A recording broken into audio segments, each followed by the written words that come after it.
The man didn't even bother to come himself. He sent his brother. Danny Phelps rode into Black Creek on a gray Tuesday morning with a folded letter in his breast pocket, and the easy smile of someone who had never once in his life been made to feel ashamed of anything. He tied his horse outside the church, straightened his hat, and walked through the doors where Martha Rowan had been waiting since dawn. Dressed in the only good dress she owned, her hair pinned back with careful hands, a small bundle of dried wildflowers clutched in her fingers because there was no one to bring her fresh ones. She stood up when she heard boots on the floorboards. Danny Phelps pulled off his hat, scratched the back of his neck, and said, "Well, Carl ain't coming." Martha didn't speak. "You got to look at your photograph," Danny continued, his voice carrying that particular flatness of a man delivering information he found mildly inconvenient. And he said, "And I'm just telling you what he said, so don't shoot the messenger. He said he didn't order a woman that size. Said he wrote in his letter he wanted someone who could keep pace on a working ranch, and he figures you can't." He shrugged, like that settled it, like she was a piece of ordered lumber that had arrived cut wrong. "He's real sorry about the trouble." He set the folded letter on the nearest pew, placed his hat back on his head, and walked out the door. Martha stood in that church for a long time after his footsteps faded. The wildflowers were still in her hand. Outside, she could already hear the laughter starting, low at first, passing between the men leaning against the post outside Alderman's store, then the women by the dry goods wagon, then louder, rolling down the street the way bad news always does in a small town, picking up speed as it goes. She walked out of that church with her chin up because she had no other choice. That was the moment Sawyer Holt rode into Black Creek. If you've ever been the person everyone counted out before you even opened your mouth, stay with this story. If you've ever watched someone get knocked flat and wondered whether they'd find the strength to stand back up, stay with this story. Hit that like button, drop your city or country in the comments right now, because I want to see how far this one travels.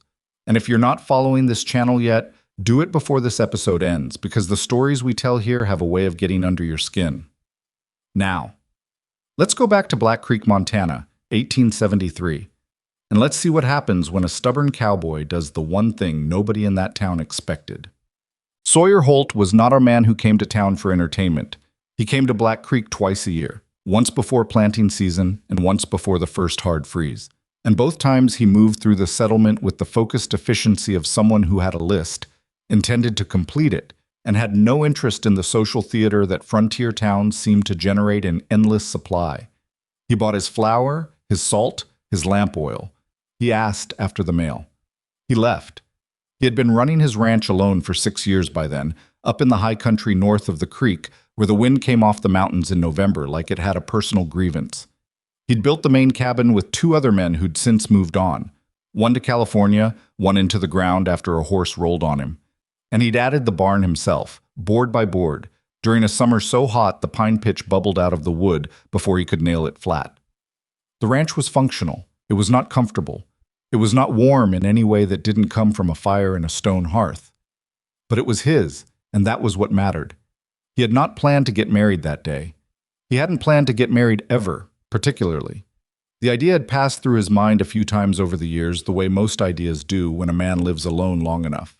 Half seriously, then embarrassingly, then filed away under things that probably weren't going to happen. There were no women in his part of the territory who didn't already belong to someone else's life. The mail-order system had occurred to him once. He'd even started a letter. He'd read it back to himself and burned it, because a man who couldn't finish a thought on paper had no business asking a stranger to share his hardship. So he rode into Black Creek that Tuesday with no particular expectations about anything other than a 50-pound sack of flour and some discussion with old Deering at the hardware about a particular hinge that kept failing on his south pasture gate. He heard the laughter before he reached the main street. It wasn't the ordinary kind, not the sound of men relaxed and telling stories, which carries a low, rolling quality.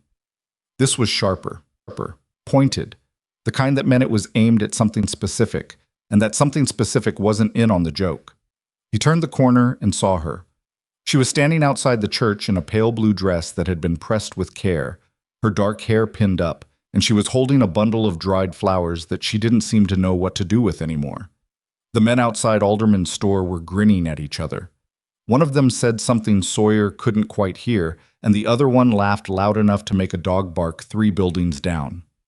2 women near the dry goods wagon had their hands over their mouths, but their eyes were sharp and bright with the particular pleasure of people watching someone else's humiliation from a safe distance. Martha Rowan was not looking at any of them. She was looking straight ahead, down the center of the street, at nothing in particular, with an expression Sawyer had seen before. Not on a woman, but on men in situations where there was nothing left to do but hold yourself together and get through the next 60 seconds without breaking, and then the 60 seconds after that. He pulled his horse up.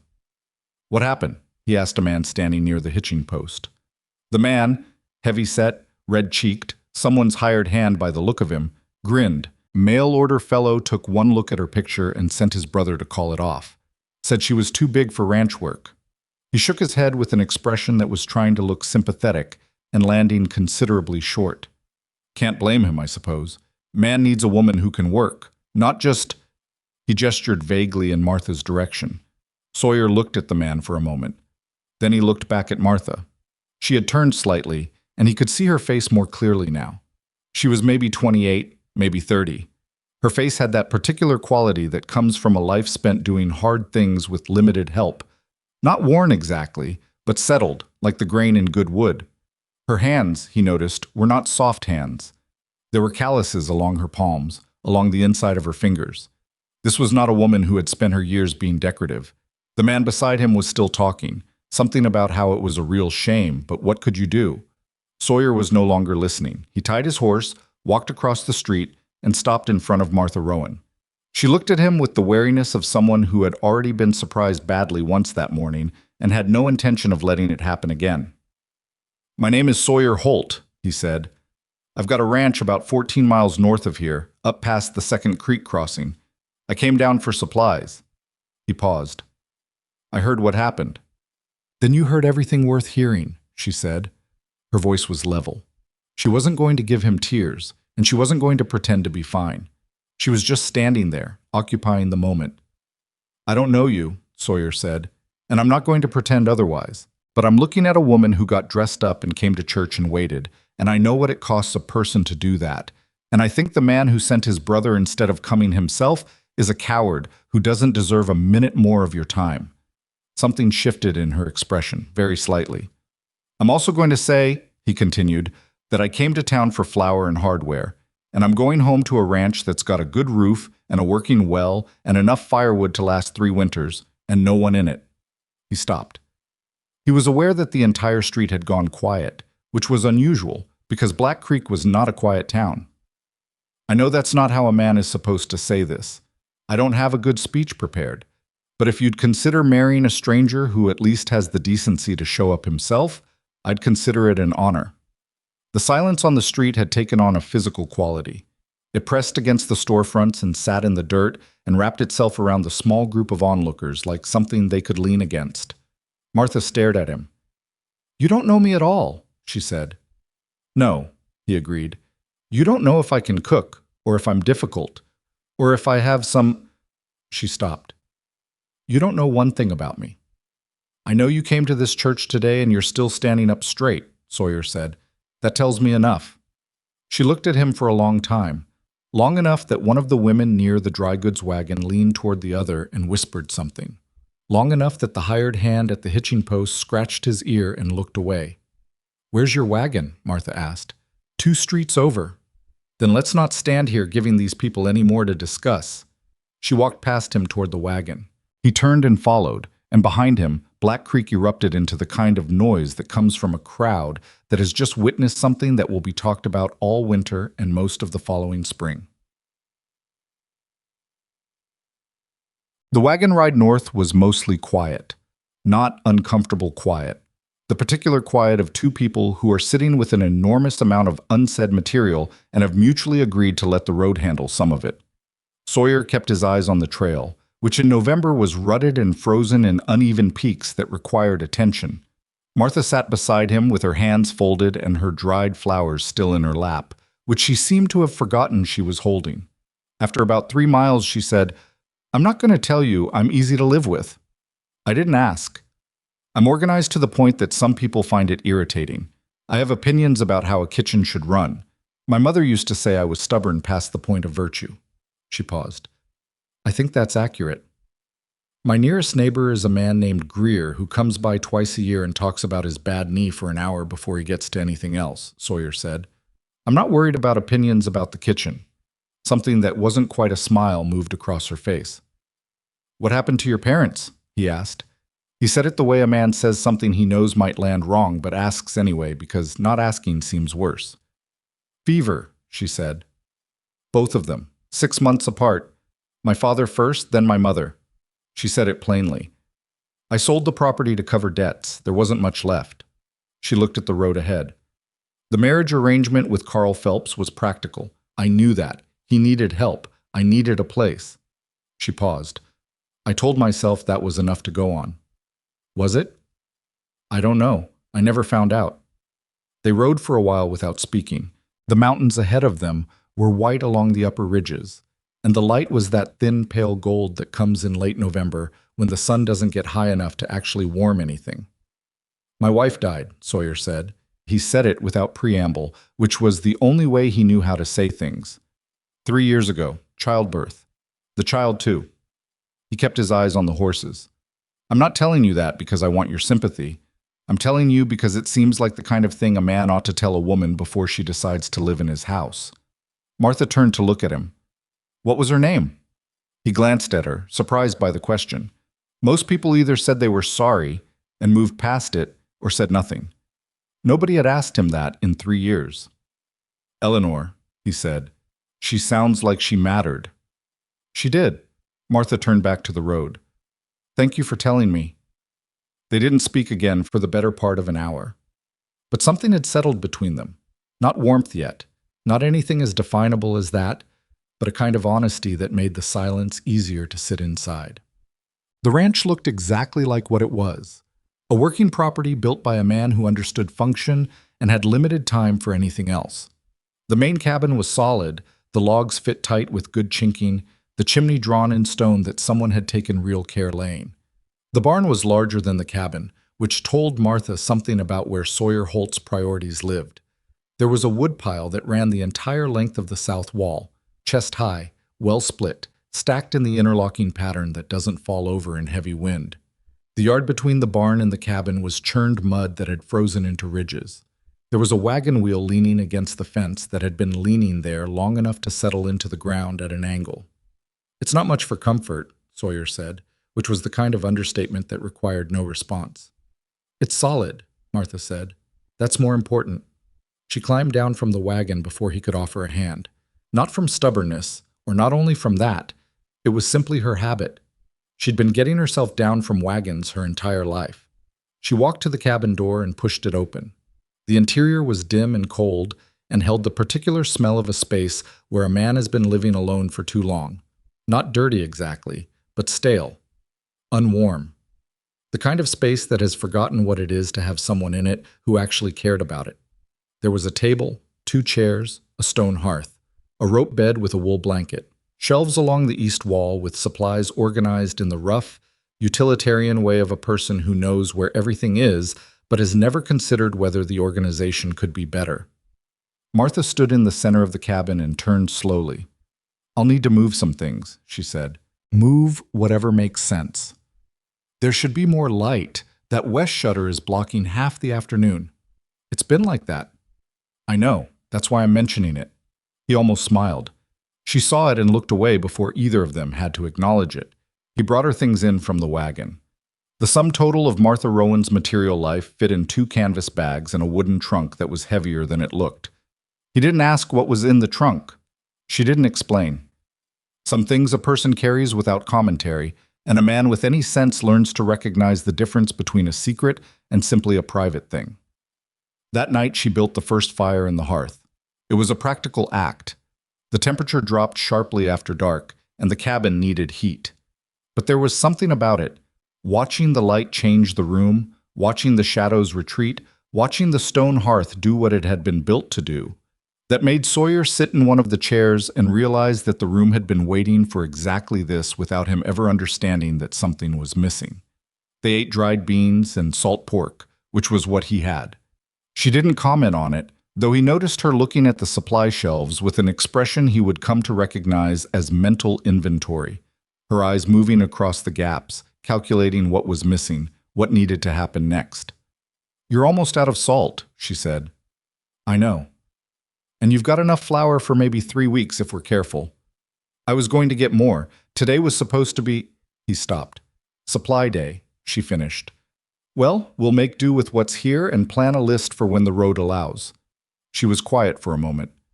"Do you have paper?" "Somewhere. When you find it, I'll start writing down what this place needs.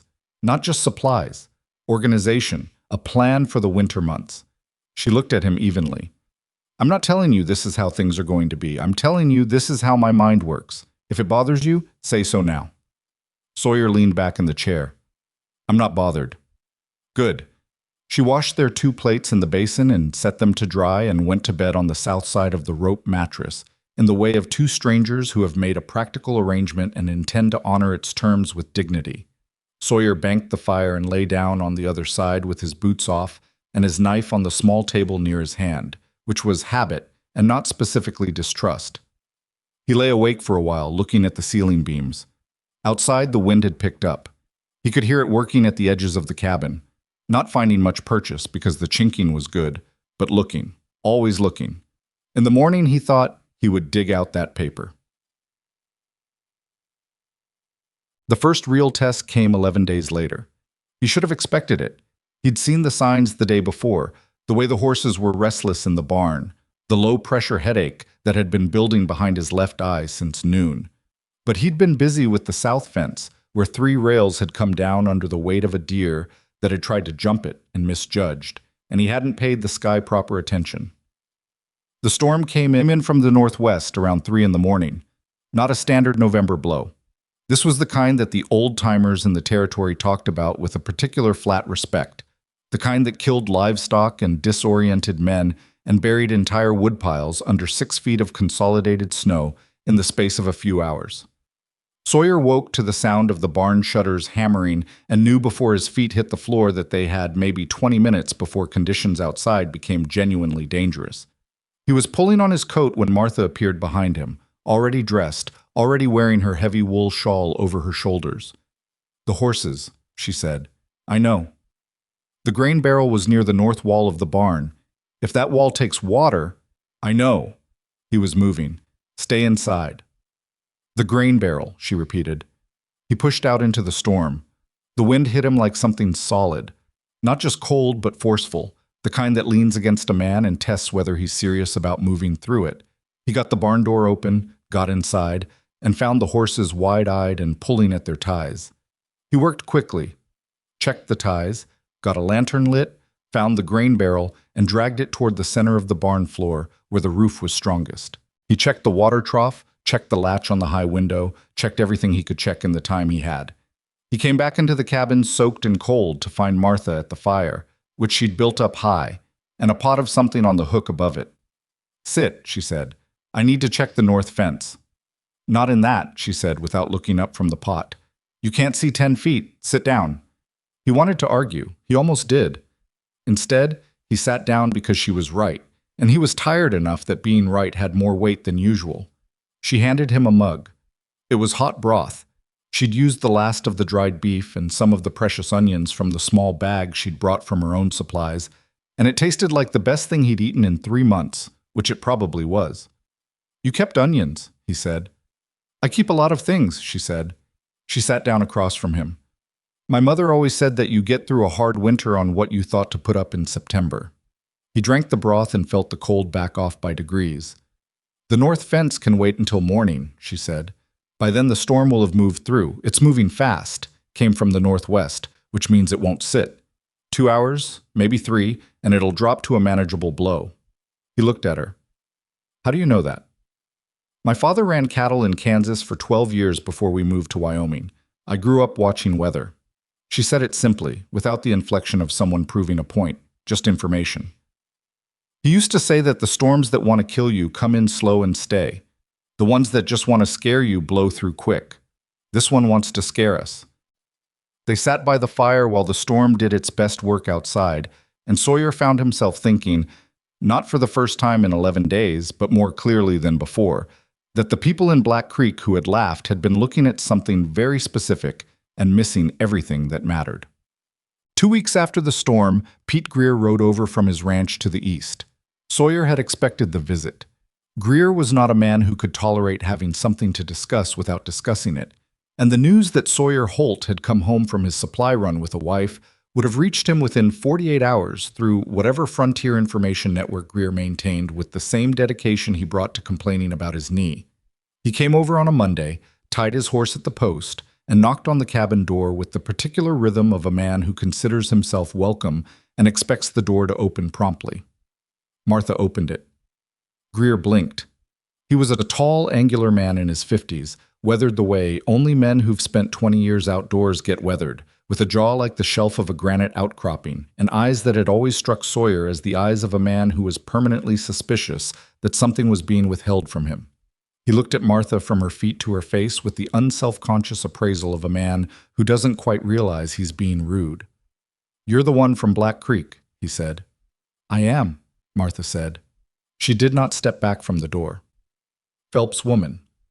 Rowan. Martha Rowan Holt. Greer made a sound that might have been acknowledgement or might have been reservation. He looked past her into the cabin. "Sawyer around?" "He's in the barn. You're welcome to wait inside, or I can send one of the boys." "Actually, there are no boys yet." She stopped. "You're welcome to wait inside." Greer stepped in, hat in hand, and Sawyer arrived 10 minutes later with hay on his coat. The three of them sat at the table with coffee that Martha had made, and Greer delivered his news, which was that the Palmer Ranch 2 miles north had lost 4 cattle to something, possibly a cat, possibly a pack issue, he wasn't sure, and was Sawyer interested in a coordinated watch. They talked ranch business for 20 minutes. Sawyer noticed, without drawing attention to it, that Martha said very little during the conversation, but she was listening to every word, her head slightly tilted, her hands wrapped around her mug, her eyes moving between them. When Greer stood to leave, he looked at the pot on the hook and the organized shelves and the properly washed mugs, and he said, with what appeared to be genuine surprise, "You've got the cabin sorted out." "It's coming along," Martha said. "Holt's been eating better, I expect." "I expect so." Greer looked at Sawyer. "Well," he worked his hat. "She seems capable enough." After the door closed, Sawyer said, "That's high praise from Greer." "I know," Martha said. "I've met men like him before. They say capable enough, and they mean I was wrong about her, but they can't quite bring themselves all the way there yet." She picked up Greer's mug and brought it to the basin. "He'll get there eventually." She said it without particular satisfaction, not triumphant, not bitter, just steady, the way she said most things. By December, they had settled into a rhythm that felt less like arrangement and more like something that had been worked out through trial and small error. She took over the supply management entirely, which he was relieved to hand off, because keeping track of what they had and what they needed and when it would run out required a kind of sustained attention. He was bad at when he was tired, which in winter was most of the time. She kept a running list in a small notebook she'd pulled from her trunk. Quantities, dates, estimated use rates. She did this without comment, without requesting permission, and without making him feel incompetent for not having done it himself. She simply saw a need and walked toward it. He noticed, in mid-December, that the south kitchen window had proper light again. She'd adjusted the shutter 2 days after arriving, and he hadn't thought about it since, but now the afternoon sun came through at an angle that actually warmed the corner near the table, and he'd been sitting in that corner with his coffee without consciously registering why it felt better. She was good with the animals. He hadn't expected that. It wasn't that he'd expected her to be bad with them. He simply hadn't considered it one way or another. But he started noticing the way she moved through the barn, calm and unhurried, speaking to the horses in a low, even voice that had nothing to do with sweetness and everything to do with assurance. The horses responded to her before they'd known her 3 weeks, which was faster than they'd warmed to Sawyer himself, and he'd had them for years. In mid-December, one of his 2 dairy cows developed a problem with her back left leg. Something in the hoof packed mud and ice that had worked its way in and started an infection. He'd been treating it with what he had, but the leg wasn't improving, and he'd begun to consider the possibility of a significant loss. Martha spent 2 hours with the cow one afternoon, working methodically, talking to the animal the whole time. She cleaned the hoof out with a patience that impressed him, not hurried, not rough, and applied a poultice made from something in her wooden trunk that she identified simply as what my father used. 3 days later, the cow was weight-bearing again. "What was in the poultice?" Sawyer asked. "Comfrey root, pine resin, and salt," she said. "My father had a book. I practically memorized it." "You brought the book?" "It's in the trunk." He thought about that. She had brought dried wildflowers and a book on livestock medicine. I was beginning to understand that the contents of Martha Rowan's trunk were a fairly accurate portrait of who she was. The conversation about the children came on a Friday night in late December. The cold had settled in serious that week, the kind of cold that makes the wood in the cabin walls creak and pop as it contracts, that makes the horse's breath smoke in the barn even in the middle of the day. They'd been inside more than usual, which meant more hours in proximity, which had been, he realized, mostly all right. He told her more about Eleanor. Not a lot, and not all at once. It came out in fragments, the way things do when a man has been holding something for a long time and has finally found a presence that makes holding it feel less necessary. Martha listened without interrupting, without the expressions of sympathetic horror that some people wore when they heard about the child as well as the wife, as if horror was the appropriate response, and they wanted to make sure he registered they were performing it correctly. She just listened, and sometimes asked a question that was exactly the right question. That Friday night, she said, "Do you think about having children? Of your own?" She said it carefully, because she knew it was careful territory. "I thought about it," he said, "before. Now I think about it differently." "What does that mean?" He was quiet for a moment. "It means I don't think the necessity is biological. I think the necessity is having somebody to leave something to, some knowledge, some—" He stopped. "I'm not saying it right." "No, I understand it," she said. "You want someone to pass the work to.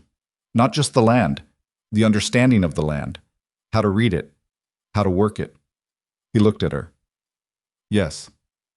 I feel that way too," she said. "I don't know if I can—" She stopped, and he understood she was referring to something medical or anatomical that she wasn't going to be more specific about. "I don't know. But I've been thinking that some children arrive without—" She paused again. "My parents didn't carry me in their blood, and that didn't make me less theirs." Sawyer sat with that for a moment. "You were adopted?" he said. "I was." She said it plainly, without the weight that some people attach to it. "I've known since I was 4. It was never— They were my parents. I never felt otherwise." He nodded slowly. "I'm not suggesting anything," she said. I was thinking about it." "Me too," he said. Which was true. He'd been thinking about it in the unfocused way that large thoughts sometimes appear before you're ready to address them directly, as shapes in the periphery, as feelings more than plans. The territory was full of children without places. Everyone knew it, and most people moved past the knowledge because there was nothing comfortable to do with it. He and Martha sat with the thought that night in the warm, firelit cabin, not committing to anything, not making plans, just sitting with a door that neither of them had closed. The week between Christmas and New Year was the hardest stretch of the winter. 3 storms back to back, each one following too quickly on the heels of the last for the temperatures to lift and the snow to pack properly, which meant by the 4th day, the drifts around the barn were chest-high in places. Sawyer had run a rope from the cabin door to the barn entrance, which was a precaution he'd been told about years ago and had never actually needed until now. He used it 3 times a day to check on the animals, moving hand over hand in conditions where he could see maybe 8 feet. Martha managed the cabin. He didn't tell her to. She didn't announce it. She simply managed. She made sure the fire stayed right, not too hot because they needed the wood to last, not too low because the cold was serious enough to be a problem. She inventoried their remaining supplies and calculated with her notebook what they needed versus what they had, and came to him one evening with a precise account of where they stood. "We're short on salt," she said, "not dangerously, but by February we'll need to make a trip or find another source. Greer might have extra. I'll write a note when the weather allows. What else does he trade in?" They worked through the problem the way they'd started to work through most problems, practically, without drama, dividing the thinking the way you'd divide labor. On the 5th day of the storms, once of the horses, The big roan gelding that Sawyer used for heavy hauling came up lame. He discovered it on the morning check, the horse standing in his stall with his right front leg cocked at an angle that said pain clearly as speech. Sawyer felt down the leg and found swelling above the fetlock. Something had gone wrong in the cold, a strain or a bruise sustained in the paddock, and now in the serious freeze it had stiffened to a state that made weight-bearing agonizing. He came back to the cabin and Martha read his face before he said a word. "Which one?" "The roan." "The leg?" "Front right, swelling above the fetlock." She was already reaching for her coat. They went to the barn together, which he hadn't planned but didn't object to. She felt the leg with careful hands, working up from the hoof in the way she'd done with the cow, and the roan, who was generally suspicious of strangers, stood and let her do it with only a single sideways shift of his hindquarters that Martha handled without startling or pulling her hands back. "It's not fractured," she said. "How can you tell?" "Because he's not three-legged lame. He's putting some weight on it when he thinks I'm not looking." She kept her hands on the leg. "It's a soft tissue injury. Could be a tendon. Could be a bad bruise from the ice in the paddock." "What do we do?" "Same as anything else," she said. "We manage it. Wraps, cold packs, limited movement. Keep him from standing in a posture that twists it." She looked up at Sawyer. "And we keep him warm because cold stiffens it and makes him compensate wrong, which makes it worse." "I can rig a blanket." "I brought extra wool in the trunk." She paused. "I know that sounds like I was planning for contingencies. You planned for contingencies," Sawyer said. "It's what I do." He looked at her for a moment in the dim barn light, with the storm working at the rafters overhead, and realized he was going to say something and that it was probably time. "Martha," he said. She looked up at him. "I want you to know," he said carefully, because he was not a man who had ever been easy with this kind of thing, "that I see what you do here, not just the work, the thinking behind it, He stopped, started again. "You walked off a street where people were laughing at you and into a stranger's wagon and a strange ranch, and you didn't ask for anything except a chance to do the work. And you've done it." He looked at the roan, then back at her. "I noticed that." Martha was quiet for a moment. "Thank you," she said. Her voice was steady, which he was coming to understand was not the absence of feeling, but the presence of something stronger. The ability to have the feeling and hold it at the same time. She went back to working on the roan's leg. He helped her rig the blanket. The storm continued outside, and the ranch held the way things hold when two people who are serious about the work are inside it, quiet and paying attention, moving through each hour with care. The roan was walking normally by the second week of January. By then, the storms had given way to the steady, brutal cold that meant serious winter had arrived and intended to stay, and the days had settled into a pattern of hard work and early dark and fire-lit evenings that Sawyer would not have described as pleasant exactly, but which had a texture that he hadn't felt inside his own walls in 3 years. It was on one of those evenings, a Tuesday, he thought, though the days blurred in deep winter, that Martha came in from checking on the livestock and stopped in the cabin doorway with snow on her shawl and said, "There are 2 children in the south pasture." He looked up from the harness he was mending. "Children," he repeated, "sitting against the fence post, a boy and a girl. The boy is maybe 10 or 11. The girl looks younger. They're not dressed for this." He was on his feet before she finished. They found the children exactly where Martha said, pressed against the fence post with the fence at their backs, as though they'd decided that was as far as they could go, and had stopped. The boy had his arm around the girl, and his jaw was set in the particular way of a child who has decided that crying is a luxury they can no longer afford. The girl was shaking. Sawyer picked the girl up. Martha crouched in front of the boy, who flinched back. "We're not going to hurt you," she said, simple and direct. "No excess warmth that might sound false. Can you walk?" The boy looked at his sister, who was now pressed against Sawyer's coat. Then he looked at Martha. He nodded. "Then come inside," she said. "You need to get warm." The boy's name was Eli. The girl was Clara, and she was 7. Their cabin, they said, had burned 3 nights ago. Their parents, both of their parents, had not survived. They had walked. Martha sat with Clara by the fire, and Sawyer sat with Eli at the table, and the story came out in pieces. the way stories do when they are too large and too recent, and the person carrying them hasn't yet figured out how to carry them without dropping something.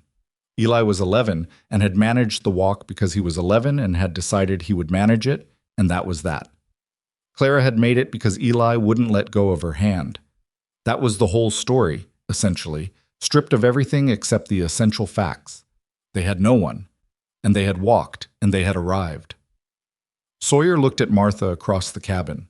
She was wrapping a blanket around Clara's shoulders, and Clara had gone limp with the specific exhaustion of a child who has been terrified for 3 days straight and has now found a moment when it might be acceptable to stop. Martha was talking to her quietly, not soothing nonsense, but real talk about the fire being warm and the soup being almost ready, and how Clara looked like a girl who probably had opinions. Did she have opinions? About what? Clara said, very small. About anything, Martha said. What kind of soup you like, for instance? A pause. I like the kind with carrots. Then it's fortunate I happen to have carrots. Eli was watching all of this. Sawyer said, You did well getting here. Eli didn't look at him. I didn't know where else to go. That's still doing well? A long pause. What happens now? Eli asked. The question of a boy who has been trying to plan ahead and has run out of road. Sawyer looked at the boy. He looked at Martha and Clara by the fire.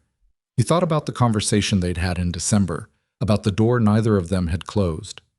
Now, he said, you eat soup, and then you sleep. And in the morning, we'll talk about what makes sense. He paused. But I want you to know, you don't have to figure out where to go from here tonight. Not tonight. Eli's jaw, which had been set at that particular angle for what had probably been 3 days, shifted just slightly. Just slightly. Martha had the soup on the table 12 minutes later, which was, Sawyer thought, one of the more impressive things he had witnessed, because he hadn't even been certain they had enough carrots. They did, it turned out. She had put up more than he'd known about. The four of them ate together in the warm cabin while the Montana January pressed against the walls and found no purchase. And something shifted in the air inside those walls. Not settled, not permanent, nothing as clean as that. But something had turned, the way a long trail turns, and the direction ahead, though still uncertain, had changed. Eli ate 3 bowls of soup. He didn't ask for the second one. He waited until Martha set the pot back on the hook, and then looked at it, and then looked away. And Martha said, without turning around, "There's more if you want it." And he said, "I'm all right." And she said, "That's not what I asked."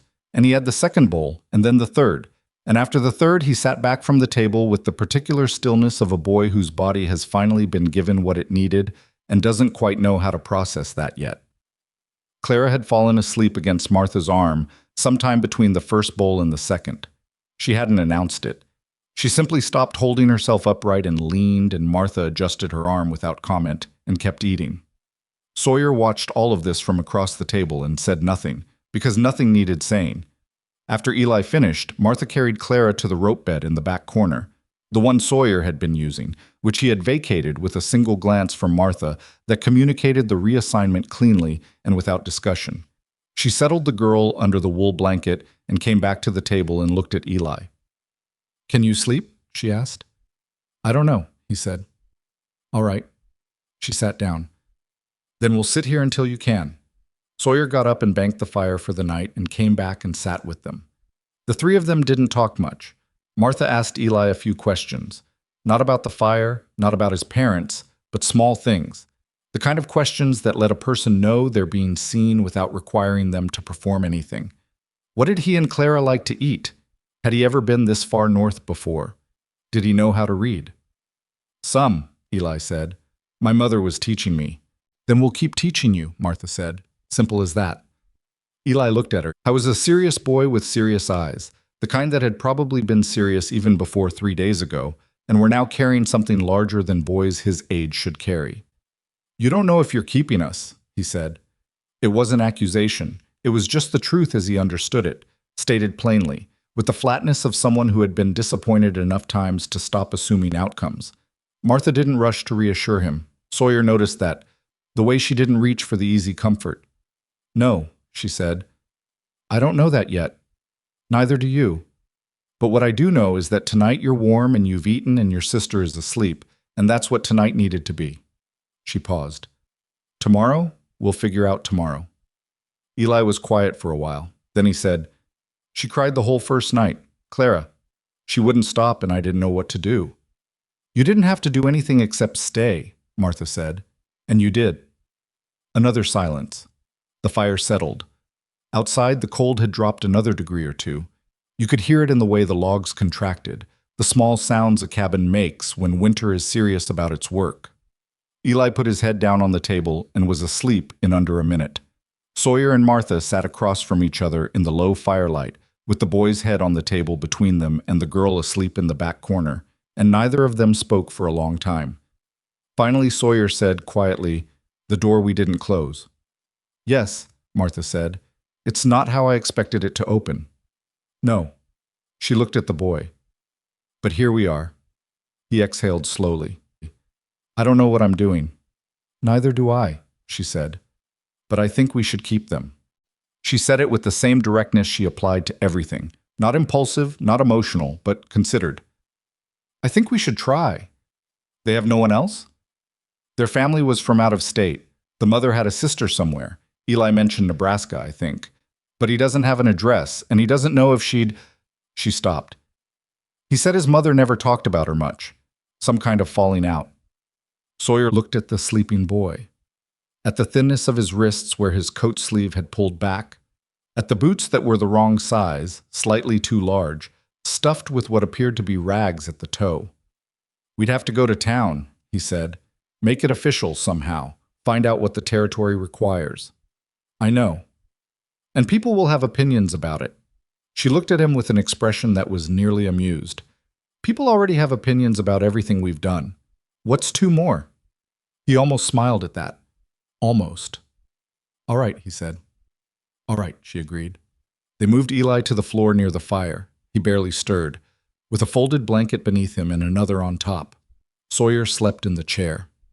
Martha sat up until she was certain both children were breathing steadily and warm, and then she let herself sleep against the table with her head on her folded arms, which was not comfortable and which she was not going to mention. In the morning, Clara woke first and didn't know where she was for a moment, and the sound she made brought Eli upright from the floor and Martha from her arms in about 2 seconds flat, and the morning began with the particular chaos of 2 frightened children and 2 adults who were still mostly strangers to all of this, but who understood, each in their own way, that understanding wasn't actually the requirement. Showing up was. They managed. It was not seamless. It was loud in ways the cabin hadn't been loud, and complicated in ways that defied the neat routines Martha had been building over the past weeks. But they managed, and by mid-morning, Clara was sitting at the table helping Martha sort dried beans, which was not a task that required help, but which Clara had appointed herself to anyway, and Eli was in the barn with Sawyer learning which horse was which, and why the roan was still wrapped, and what exactly a fetlock was. It's this part, Sawyer said, crouching down near the leg. Right here. You see how it swells when there's an injury? Eli crouched beside him, serious, absorbing. Does it hurt him bad? Less now than it did. He's coming around. What happened to him? Ice in the paddock. He stepped wrong. Eli was quiet for a moment, studying the leg with an attention that reminded Sawyer, oddly, of the way Martha looked at things. My father had a horse that went lame, he said. He said they'd have to put her down, but then she got better. What happened to her? A pause. She was in the barn when it caught. Sawyer didn't say he was sorry. He'd noticed that Eli seemed to receive condolences the way some people receive pity, acknowledging it politely, while privately putting it aside because it didn't help, and he was too busy managing to spend time with things that didn't help. Instead, he said, Do you want to learn to wrap a leg? Eli looked at him. I can do that? It's not complicated. Takes patience more than anything else. I've got patience, Eli said with a certainty that had the quality of something that had been tested recently and proven. They spent an hour in the barn. At the end of it, Eli had wrapped the roan's leg twice, once badly, which Sawyer unwrapped without comment, and once better, which he told him was better, because it was. The boy stood back and looked at his own work with an expression that Sawyer filed away, because it was the first time since the children arrived that Eli's face had looked like something other than endurance. They made it to town in the 3rd week of January, when the weather gave them a break of 4 consecutive days above freezing. Not warm, not by any reasonable definition, but passable. Sawyer hitched the wagon. Martha bundled both children in every layer the cabin could provide and packed food for the journey, which she'd prepared the day before with the advance planning that had become so characteristic of her that he'd stopped noticing it and started simply expecting it, which he understood was itself a significant development. Clara spent the first mile of the ride pressed against Martha's side, watching the landscape with enormous eyes. She had not been outside since the night they'd brought her in. The Montana Territory in January was not a gentle landscape. It was all hard white and stripped gray branches and sky that looked like something hammered flat. But Clara watched it with a curiosity that had been returning by degrees over the past 2 weeks, surfacing through the grief the way green will surface through last season's dead grass if you wait long enough. "Is that a hawk?" she said, pointing. Martha looked. "Rough-legged hawk. See the wing pattern? The dark patches near the wrist." Clara looked. "How do you know that?" "My father taught me. He knew birds." "What else did he know?" "Cattle. Weather. Which mushrooms would kill you and which ones wouldn't. He was a useful man to have around." Clara considered this with the gravity of 7. "I want to know useful things," she said. "Then you're in the right place," Martha said. Eli was in the wagon bed with his back against the side rail, watching the road behind them. Sawyer, who had been listening, said over his shoulder, "What are you looking at?" "Nothing," Eli said. "Then just making sure we're going the right way. East is town. We're going east." "I know. I just like to know where things are." Sawyer understood that. He'd been the same way after his first winter alone. A compulsive awareness of direction, of exit, of the geometry of any space he occupied. Some people called it nerves. He thought of it more as the habit of paying attention when paying attention had mattered. Black Creek in late January was quieter than it had been in November. The cold kept people close to their own fires, and the main street had the particular stripped quality of a place being endured rather than lived in. But there were still people, at the post, at the general store, at the small weatherboard structure that served as a kind of administrative office for the territory's local affairs. They drew looks. Sawyer had expected that. He and Martha together still drew looks. The marriage had not stopped being a subject of discussion, even 2 months on. But now there were children in the wagon, and that added a new dimension of observation that he could see people processing in real time as they passed. He took Martha and the children to the general store first, because there were supplies to collect and he wanted to give the administrative conversation time to be a private one rather than a public performance. Tom Alderman behind the counter looked at Clara and Eli with the particular expression of a man who has heard one story and is now being confronted with new information that requires him to revise it. I was a careful man. He ran an honest store, he treated people fairly, and he had not been among the louder voices laughing outside his own shop on the day Martha arrived in Black Creek, though he hadn't stopped it either, which Sawyer had not forgotten and suspected Martha hadn't either. "Whose children?" Alderman asked. "Ours," Martha said. A pause. "I heard about the cabin fire. Up north. The Whitmore family." "Yes," Sawyer said. Alderman looked at the children, then at Sawyer, then at Martha. Something moved through his expression. "Are they all right?" And he asked it of the children, not of the adults, which was the right instinct. And Clara said, "Yes, sir." And Eli said nothing but gave a slight nod that cost him something. Sawyer could see. "Good," Alderman said. He came around the counter and crouched to Clara's level. "I've got horehound candy behind the counter. You partial to horehound?" Clara looked at Martha. "It's all right," Martha said. "Yes, please," Clara said. The candy was produced. Eli received a piece without being asked, which Alderman delivered with a casualness that didn't make it a big moment, which was the right instinct again, and the candy was accepted. They got their supplies. Martha's list was precise, and Alderman filled it efficiently, and there was a conversation about salt that involved Greer's name and a trade possibility, and by the time they left the store, something had shifted slightly. Not resolution, not acceptance, just the first movement of a thing that had been stationary. The administrative office was handled by a man named Forsyth, mid-50s, wire spectacles, the careful speech of someone who had come west with some legal education and found himself applying it in circumstances that hadn't been covered in his coursework. He listened to what Sawyer said. He asked some questions.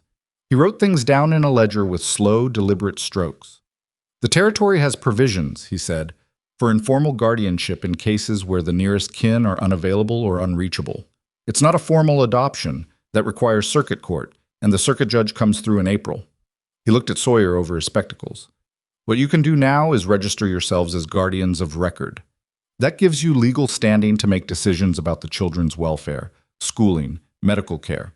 It's not permanent in itself, but it establishes your position until the court process can begin. And what does the court process require? Martha asked. Forsyth looked at her. He had the expression of a man who had heard about Martha Rowan Holt and was making some kind of internal adjustment between what he'd heard and what he was seeing. Character references, financial stability, a demonstrated ability to provide for the children. He paused. From what I understand of your ranch, Mr. Holt, stability isn't the issue. No, Sawyer said. Then the character references will be the work. Forsyth looked between them. You'll want people willing to speak to who you are, not just what you own. He glanced briefly at Martha and then away. I'll be direct. There was some talk when you married, people with opinions. The court will weigh community standing. Sawyer felt something tighten in his jaw. Martha said, Then we'll give them reason to speak well of us. No heat in it, just the flat resolve of someone who has already decided. Forsyth nodded. He wrote their names in the ledger. He wrote the children's names. He stamped something and handed Sawyer a folded paper that was a temporary document of guardianship, which Sawyer took and put inside his coat near his chest. In the hall outside, with the door closed, Eli looked up at Sawyer and said, Does that mean you're keeping us? It means we're working on it, Sawyer said, which is the honest answer. Eli seemed to accept the honest answer better than he might have accepted a comfortable one. February arrived without mercy. The cold that came in the second week of February was the kind that Sawyer had heard about from men who'd wintered in the northern territories, temperatures that made the ordinary cold of January feel like a mild inconvenience. The mercury in the thermometer outside the barn door went places it hadn't been in the 3 years Sawyer had been watching it. 30 below, one morning. 33. At those temperatures, everything was harder. Every task that normally required 10 minutes required 30. Every piece of equipment that involved metal, buckles, hinges, the latch on the barn door, had to be handled with gloves and care because bare skin would stick. The horses needed extra feed and constant monitoring. The water in the trough froze between morning and midday, which meant breaking ice twice a day, minimum. Martha ran the cabin operations with a precision that became, in those brutal weeks, a kind of survival architecture. She had reorganized the supply storage at some point in January without announcing it, and now he could find anything in the dark, which turned out to matter because some mornings he was up before any light at all. She had established a rotation for the fire that kept it burning efficiently without burning through wood faster than necessary.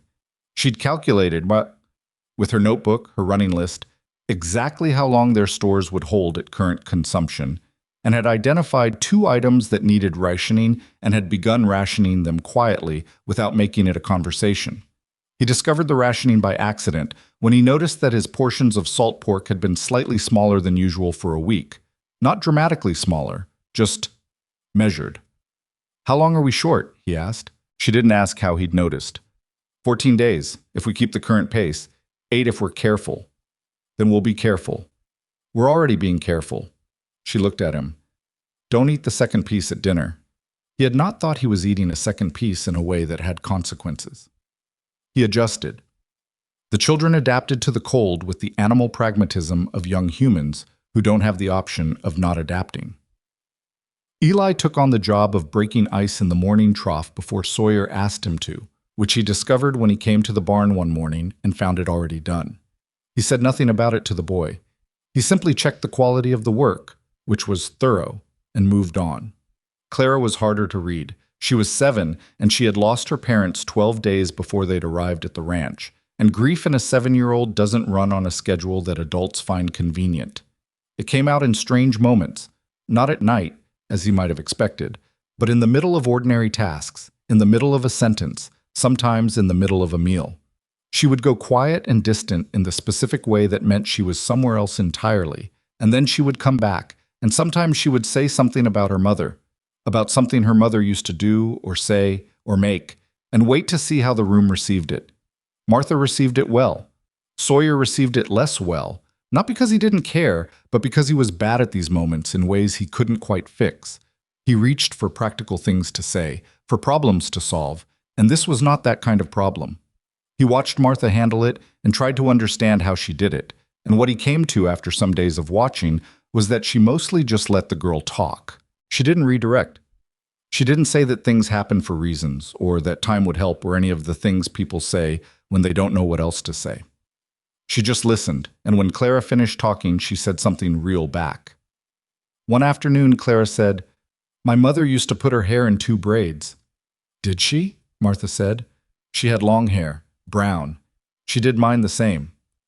Martha looked at Clara's hair, which had been mostly held back in a loose tie since she arrived, because there was no one who'd thought to do anything more elaborate with it. Would you like me to braid yours? Clara looked at her for a moment. Do you know how? I do. Can you do 2? I can do 2. She braided Clara's hair that evening after supper while Eli sat nearby pretending to look at the wall and actually watching. When it was done, Clara went to the small tin mirror near the wash basin and looked at herself for a long time. It's not exactly like hers, she said. No, Martha agreed. It wouldn't be. But it's close. I think so. Clara came back and sat down and picked up the dried bean she'd been turning over in her fingers before. She didn't say anything else about it, but something had been done that needed doing, and both of them knew it, and that was enough. The first time the neighbors showed up to ask Martha for advice, it caught her off guard. It was a woman named Grace Pelton. Her husband ran a modest cattle operation about 7 miles southeast, and they'd nodded at each other at Alderman's store twice without anything more substantive. Grace rode over on a Thursday morning in the 3rd week of February on a horse that was blowing hard from the cold, which told Martha she'd pushed it faster than she should have, which told her something was wrong before Grace said a word. My milk cow, Grace said, getting off the horse in the yard. She's not eating and she's running a fever. My husband thinks she won't last the week. Martha looked at her. How long since she stopped eating? 3 days? What does the fever feel like? Nose? Is the nose dry and hot or just warm? Dry, very dry. Is she coughing? Grace hesitated. Some. How old is the cow? 6. Martha was already moving toward the barn. Let me get my kit. Grace stood in the yard looking after her. Then she looked at Sawyer, who had come out of the barn during the exchange. She'll know what to do, Sawyer said. Grace looked at him with an expression that was uncertain in a specific way. The expression of a woman who had heard the jokes about the Holt marriage and had not exactly repeated them, but had not challenged them either, and who was now standing in front of evidence that was making that comfortable position harder to hold. Does she work with cattle regular? Grace asked. Regular enough, Sawyer said. Martha came back with a canvas bag that clanked with the familiar sound of her livestock kit, the comfrey root, the pine resin, the salts, and the small metal instruments her father had used and she had kept. I'll come back with you, she said to Grace. I want to see the animal. You don't have to. I know I don't have to. Martha was already at the horse, checking the girl's condition with a quick hand. Your horse needs water before we go back. The bit's got ice on it. They rode out 20 minutes later, Grace giving the horse a rest and water, Martha with her bag across her lap. Sawyer watched them go and then went back to the barn. Eli came up beside him at the door. Where's she going? Neighbor's got a sick cow. Eli watched the figures disappear down the trail. Does Martha know about sick cows? Evidently. How? Her father's book, Sawyer said, and years of paying attention. He paused. Which is most of how anyone knows anything worth knowing. Eli considered this. Then he went to get the water bucket, because the horses needed their midday drink. Martha came back 4 hours later with a look on her face that wasn't triumph, but wasn't failure either. It's a respiratory infection, she said. Not the worst case I've seen, but she needs treatment and she needs it consistently. I showed Grace's husband what to do. Will the cow make it? I think so, if they follow the treatment. Will they? She considered. He's skeptical of the method, but he's more skeptical of losing a milk cow in February. She set her bag down. He'll do it. She was right. 2 weeks later, Grace Pelton rode by again, not on a panicked horse this time, at an easy walk. and stopped in the yard and called out to whoever was about, and Martha came to the door. "She's eating," Grace said. "The cow. She's eating and her fever's gone." "Good," Martha said. "Watch her for another week. Sometimes it settles and then resurges." Grace sat on her horse for a moment. She had the look of a woman working something out internally. "I said some things," she said, "when you first came. Not to your face, but I said them." She looked at her horse's ears. "I don't think I'd say them now." Martha looked at her steadily. "I appreciate you saying so." I'm not asking you to." "Grace," Martha's voice was even. "Thank you for coming to tell me, and for letting me help with your cow." Grace nodded. She turned her horse. She rode back down the trail. Martha came inside. Sawyer was at the table. He'd heard the exchange through the door. "Well," he said. "One at a time," Martha said. She picked up her canvas bag and went to check on the supplies. It was the last week of February when the situation with Eli reached a point that required direct handling. The boy had been doing his work, consistently, without complaint, often without being asked. He'd taken over the morning ice breaking and the evening check on the horses with a reliability that Sawyer had started to depend on without quite acknowledging it. He learned quickly and didn't repeat mistakes, and he had a natural steadiness with animals that was rare in someone his age. But he didn't talk about the fire. He talked around it sometimes. He'd mentioned something about his parents in passing. His father knew this. His mother did that. In the way of someone keeping something alive by referencing it carefully in small doses. But the fire itself, those 3 days, what happened? None of it. Sawyer didn't push. He understood, maybe better than most, that there are things a person processes in their own time, and that pressing on them before they're ready serves the presser more than the pressed. But on a Thursday night, when the cold had finally broken enough to sit on the porch without losing feeling in extremities, Sawyer went out after supper and found Eli sitting on the step with his knees pulled up and his face doing something complicated. Sawyer sat down beside him. They looked at the yard in the dark for a while. The stars out here were different than anywhere else Sawyer had lived. Too many of them, and too close, and so bright on a clear night that they threw a kind of shadowless light that made everything look like it was lit from everywhere at once. "You don't have to talk," Sawyer said. "I know," Eli said. More silence. Then, "I couldn't get them out." Sawyer waited. "My father first. He was already—" Eli stopped, started again. "By the time I woke up, it was already—" Another stop. "I grabbed Clara and I ran. That's all I did. I just ran." "That's the right thing to do," Sawyer said. "It doesn't feel like the right thing." "No," Sawyer said. "It wouldn't. It's going to feel like the wrong thing for a while, and then it's going to feel like the only thing you could have done, and then eventually it's going to feel like what it is, which is that you saved your sister's life." He looked at the stars. "That's not a small thing." Eli was quiet for a long time. "Clara doesn't know," he said, "that I couldn't—" "Clara knows you brought her out," Sawyer said. "That's what she knows. That's what matters." The boy pulled at a thread on his boot. "Are you going to make us leave in April, when the judge comes?" The shift was abrupt, but Sawyer followed it because the question had been under everything else, and it was good that it was finally outside. "We're going to do the opposite," he said. "We're going to ask the judge to let you stay. But you might not get to." "We might not," Sawyer said. He was not going to lie to the boy. "These things aren't certain, but Martha and I—" He paused. "We want you here. Both of you. That part isn't uncertain." Eli looked at him with those old-for-his-age eyes. "You didn't plan on us." "No," Sawyer said. "Life doesn't give you a lot of what you plan on." He paused. "What it gives you mostly is what shows up. And you have to decide what to do with what shows up." The boy looked back at the stars. He pulled his coat tighter. "My father used to say things like that," he said. "Not critical, not approving, just observing." "Was he a smart man?" A pause. Something moved through Eli's face. "Yes," he said. "He was." They sat on the porch until the cold became too much, which took longer than either of them had expected, and then they went inside where the fire was burning and Martha was reading to Clara from a book she'd found in the trunk. And Clara was half asleep already, and the cabin held them all in the way a place holds people when it has been given the chance to become a home. March came in with mud and wind and the smell of things beginning under the snow. The work shifted. Winter's work was maintenance, was endurance, keeping things from dying, keeping things from breaking, keeping the cold from winning, the slow argument it made against every structure and every living thing on the frontier.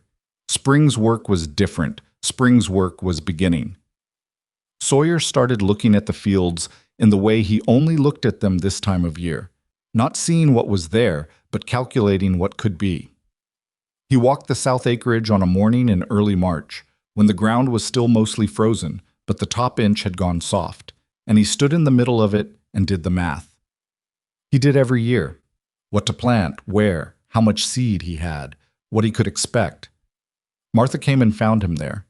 She stood beside him and looked out across the same field and said nothing for a moment. Then she said, "You're planting the same crop pattern as last year." "Mostly." "What's the argument against changing it?" He looked at her. "What are you thinking?" "I'm thinking the west end of this field is lower," she said. "See how it holds water when the snow melts? The east end drains faster. You've been treating the whole field the same, but it's not the same." He looked at the field. She was right about the drainage. He'd known it abstractly, the way you know things you haven't found reason to address.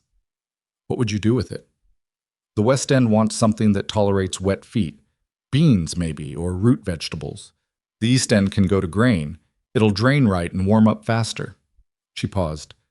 "I read about it in my father's book. He had a section on field drainage.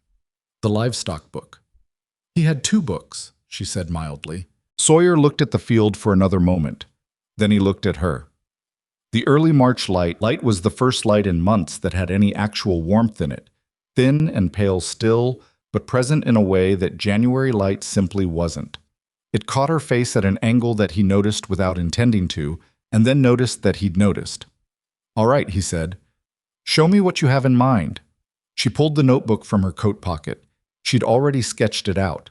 A rough map of the field with the different zones marked, the suggested crops in each, the reasoning in her tight practical handwriting along the side. He took the notebook and looked at it for a long moment. "You did this before you came out here," he said. "I did it this morning.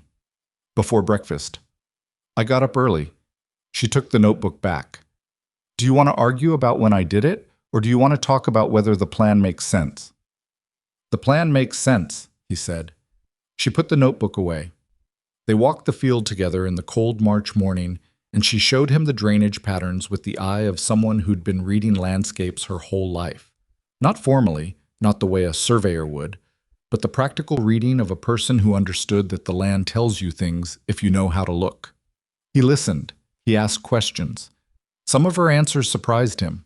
By the end of the walk, they had a revised plan for the spring planting that was different from anything he'd done in the 6 years he'd been on this land, and he felt the particular sensation of someone who has been doing something reasonably well and has just been shown how to do it better. He did not find this uncomfortable. He found it, in fact, something close to the opposite. They walked back to the cabin together with Eli running ahead of them toward the barn. He'd spotted something near the fence line that required investigation, which was how Eli moved through the world, in constant investigation. And Clara appeared in the cabin doorway in her coat and boots to announce that the dried beans were ready to start, and would someone please come and explain which jar was the soaking jar, because she thought they all looked the same. Martha called back that she would be right there. Sawyer stopped at the foot of the porch step. "Martha." She turned. He had intended to say something about the planting plan, some practical addendum, some question he'd forgotten to ask. Instead, what came out was, "I'm glad you came." She looked at him for a moment. The March wind moved a strand of hair across her face, and she pushed it back. "So am I," she said. She went inside. He stood at the foot of the step for another moment, listening to Clara asking questions through the cabin wall, and Eli calling something from the barn, and the particular sound the frontier makes in early March when it is beginning, cautiously, to consider warmth. Then he went to help with the fence. The spring planting went in during the last week of March, which was a week earlier than Sawyer had ever attempted it on this land. Martha's argument for the timing had been practical. The east end of the field was draining faster than it had in previous years, she said, because she'd spent 4 days in mid-March clearing the drainage channels along the fence line, work she'd done with Eli while Sawyer was repairing the barn roof, work he hadn't known she was doing until he came down from the roof and found them both mud-soaked and satisfied at the edge of the field. "You could have told me," he said. "You were on the roof," she said. "I could have come down." "The roof needed fixing," she said. "The drainage needed clearing. We had enough people for both." She looked at the channels they'd cut, running clean now with the snow melt. "Unless you'd rather I'd left it." He looked at the channels, at the clear water moving through them. He did not say that he'd rather she'd left it. They planted the east end to winter wheat and the west end to beans and root vegetables the way Martha had sketched in her notebook back in early March. And they did it with all four of them working, Clara deputized to carry seed from the barn in a canvas bag she wore around her neck like a satchel, taking the job with a gravity that suggested she understood the stakes. She did not fully understand the stakes, but she carried the seed carefully, which was what mattered. Eli worked the rows beside Sawyer. He'd grown an inch since January, or possibly just filled out, it was hard to say which, and he moved through the planting work with a competence that was partly natural aptitude and partly the specific education of a boy who'd been paying attention all winter to how things were done on this ranch, and had quietly been practicing most of it. "The spacing looks uneven on the north end," Martha said, walking the row. Eli looked back. "I went too fast." "I know, don't go too fast. We'll be here all day at the slower pace." "Yes," she said. "That's how planting goes." Eli made a sound that was not quite a complaint, more of a recognized inconvenience, and adjusted his pace. By evening of the second day, the field was in. All of it. The grain on the east, the beans and carrots and turnips on the west, the small patch of kitchen garden near the cabin that Martha had added without consulting anyone, because it was clearly needed and clearly her domain. They came inside when the light failed and ate salt pork and cornbread and said very little because all of them were tired in the bone-deep way of people who have done a complete physical thing. Clara fell asleep at the table for the second time in her life at the Holt Ranch. Martha caught the bowl before it tipped. Eli looked at his hands in the firelight. His palms had blistered from the planting tool, and then the blisters had broken and his hands looked like a man's hands, not a boy's. He looked at them the way he'd looked at the roan's wrapped leg back in January, taking inventory, assessing, accepting. "Does it hurt?" Sawyer asked. "Some. It'll callus." "I know." A pause. "My father's hands were like that, all over." "Good working hands," Sawyer said. Eli looked at him, then looked back at his hands. "Yeah," he said. April came, and with it the circuit judge. His name was Aldous Reardon, and he arrived in Black Creek on a Thursday with 2 deputies and a wagon full of case materials, and the demeanor of a man who had been on the road for 6 weeks and had 17 stops remaining on his circuit and was going to get through each one with professional efficiency or die trying. Sawyer and Martha had been expecting the summons. Forsyth had sent word in late March that the judge would hear the guardianship petition during his April stop, and that they should appear with documentation and references. They left the children with Grace Pelton, who had ridden over the week before and offered without being asked. The offer had surprised Martha less than it might have surprised her 2 months ago. Grace Pelton had been changed, in some undramatic but real way, by the conversation in the yard. She'd come by twice more after that, once to ask about a problem with her chickens, once for no particular stated reason that Martha could identify except possibly to check that they were all still there. She arrived on Wednesday evening and took the children with a competence that said she'd raised children of her own, which she had, though they were grown and gone now. Clara had been reluctant to leave. She'd stood in the yard with her coat on and her 2 braids and said, "How long?" 2 days, Martha said. "We'll be back Friday evening." "What if something happens?" Martha crouched down to her level, something she'd started doing in February when she'd noticed that conversations with Clara went differently when they were at the same height. "Then Mrs. Pelton will handle it, and if she can't handle it, she'll send for us, and we will come." "What if you can't come?" "Then we'll still come." Martha held the girl's eyes. "Clara, we are coming back." Clara looked at her for a long moment with that 7-year-old assessment that has not yet learned to hide itself. Then she nodded and went to take Grace Pelton's hand. They rode to Black Creek in weather that couldn't decide what it was doing, alternating between cold rain and thin sunlight in a way that soaked them by degrees and then partially dried them and then soaked them again. By the time they reached town, Martha's hair had come mostly loose from its pins, and Sawyer's hat had shed about as much water as it was able to hold. Forsyth met them at the administrative office with a look on his face that was not quite worry and not quite warning. "There's a complication," he said. Sawyer looked at him. "Someone filed an objection." Forsyth placed a paper on the desk between them. "Filed 2 weeks ago, actually, but I only received it Tuesday. I should have sent word sooner. I apologize." Sawyer picked up the paper. It was a formal objection to the guardianship petition, citing questions about the fitness of the applicants. It was signed by a man named Warren Phelps, Carl Phelps's father. Sawyer set the paper down. Martha picked it up, read it, set it down. "What is his basis?" Martha asked. Her voice was level. "He's questioning the stability of the marriage," Forsyth said. "He's arguing that a marriage of, he calls it sudden convenience, does not constitute the kind of settled domestic arrangement appropriate for the care of orphaned children." He paused. "He's also suggesting that the primary female party," he couldn't quite look at Martha directly when he said this, "may not be physically suited for the demands of frontier homesteading. He uses the word capable." The room was quiet. "Warren Phelps never met me," Martha said. "No," Forsyth said. "He's basing his position on his son's account." "His son never met me either," Martha said. "His son sent his brother." Forsyth's expression did something complicated. "I know." Sawyer said, "What does the judge need?" "Character, evidence of domestic stability, the ranch itself, ideally, documentation that it's a functioning property, that there's sustainable income, adequate shelter." Forsyth paused. "And people willing to speak to all of it in the hearing. Who's speaking for Phelps?" "His son will appear, and he's bringing Reverend—" Forsyth caught himself. "A man of some standing in the county who is a business associate of Warren Phelps." Sawyer exhaled. "When is the hearing?" "Tomorrow morning, 9 o'clock. That night they stayed at Alderman's boarding house above the store, which was the only accommodation Black Creek offered that was not a canvas cot in a back room of the saloon. The room was small and cold, and the bed was narrower than the one they'd shared for 4 months, and they lay in it that night in the way that two people lie in a tight space when they have a great deal on their minds, conscious of each other, not entirely comfortable, not willing to address it because the other thing was more pressing. "I didn't know about the Phelpses," Sawyer said. "Neither did I." "It makes sense in a way." The son was embarrassed. The father is protecting.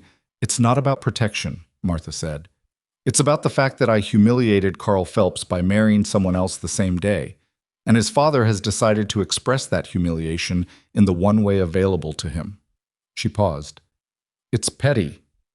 "Yes, but it's effective petty." She shifted in the narrow bed. "What references do we have? Real ones. People who would stand up and say something true." Sawyer thought. "Greer.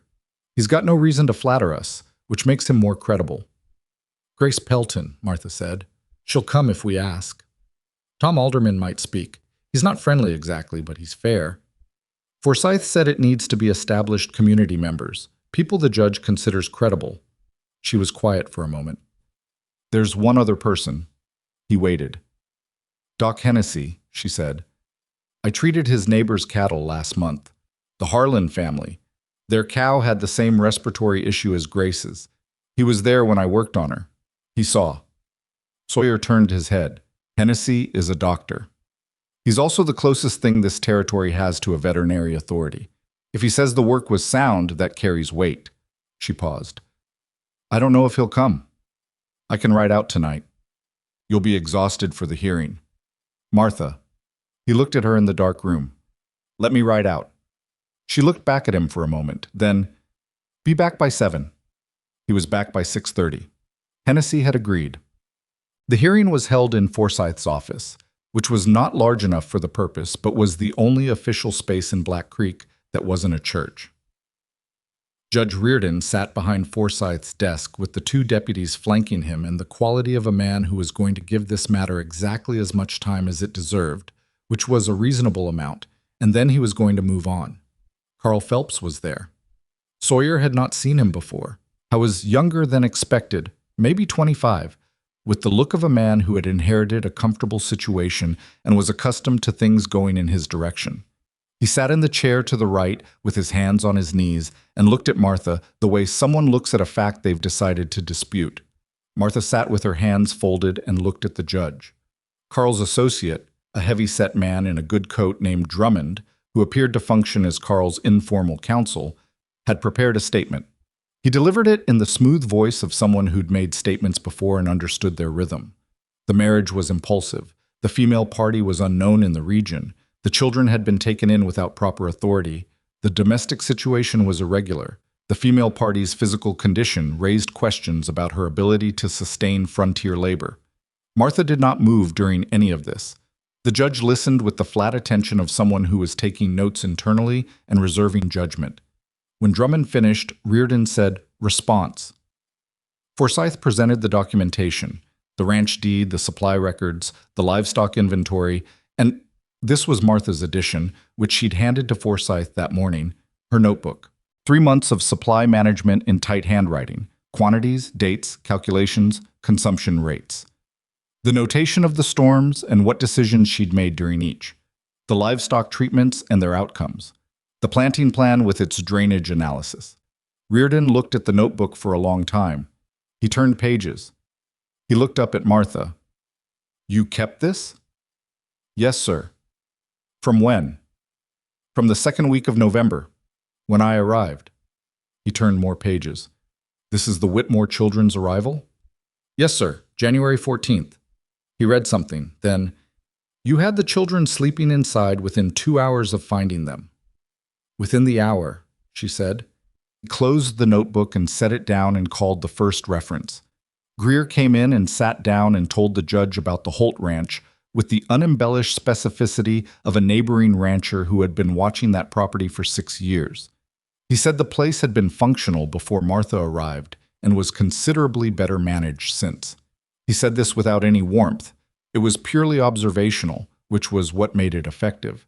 He said that in his opinion, the children were in a better situation than most frontier children he knew of, including some with 2 biological parents. Carl Phelps looked like he'd bitten something unexpected. Grace Pelton spoke next. She told the judge about the cow. She told him what the cow had been worth and what it would have meant to lose her in February, and what Martha had done, and what the result had been. The judge asked Grace if she trusted Martha Rowan Holt's judgment in matters of domestic management. Grace said yes without hesitation, which was different from how she would have answered in December, and everyone in that room who knew the situation understood that. Hennessy went last. He was a small, precise man who spoke with the economy of someone who'd been asked for his opinion on enough things that he'd learned not to waste words. He described observing Martha's treatment of the Harlan cattle. He gave a technical account of the method. Accurate, he said, consistent with established veterinary practice, competently applied. He said that the physical demands of the treatment required strength and endurance, and that he had no reservations about the applicant's capacity for frontier labor. He said the last part with a flatness that made Drummond look at the floor. The judge asked Carl Phelps if he had anything to add. Carl stood up and said that the core issue was the nature of the marriage itself, that a man who married a stranger on impulse in a town square was not demonstrating the kind of considered judgment appropriate for a guardian. The judge looked at him for a moment. Then he said, "The man you're describing rode into a town where a woman had been publicly humiliated, assessed the situation, and made a decision.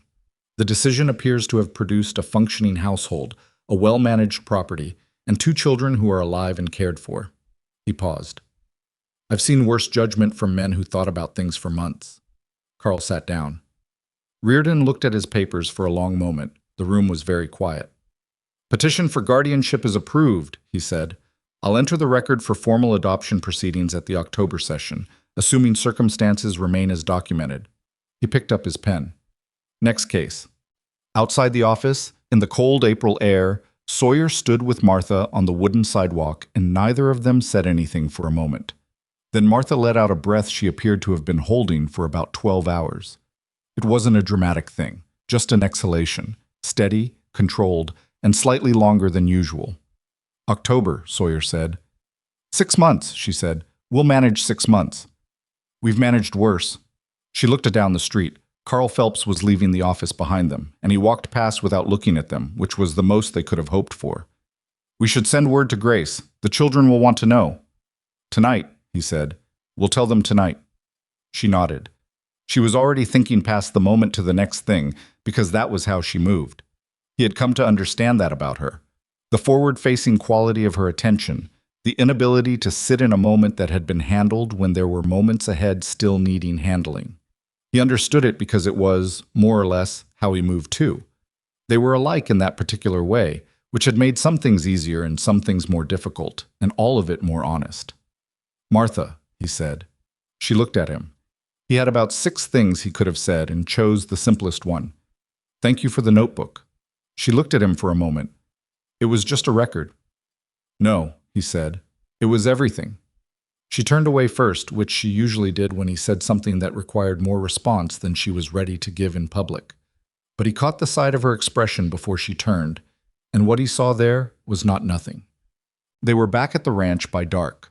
The children were waiting at the door, Clara in her coat, Eli 2 steps behind her, trying not to look like he was waiting. Well, Clara said. We can keep you, Sawyer said. Clara looked at Martha. Both of you say so? Both of us say so, Martha said.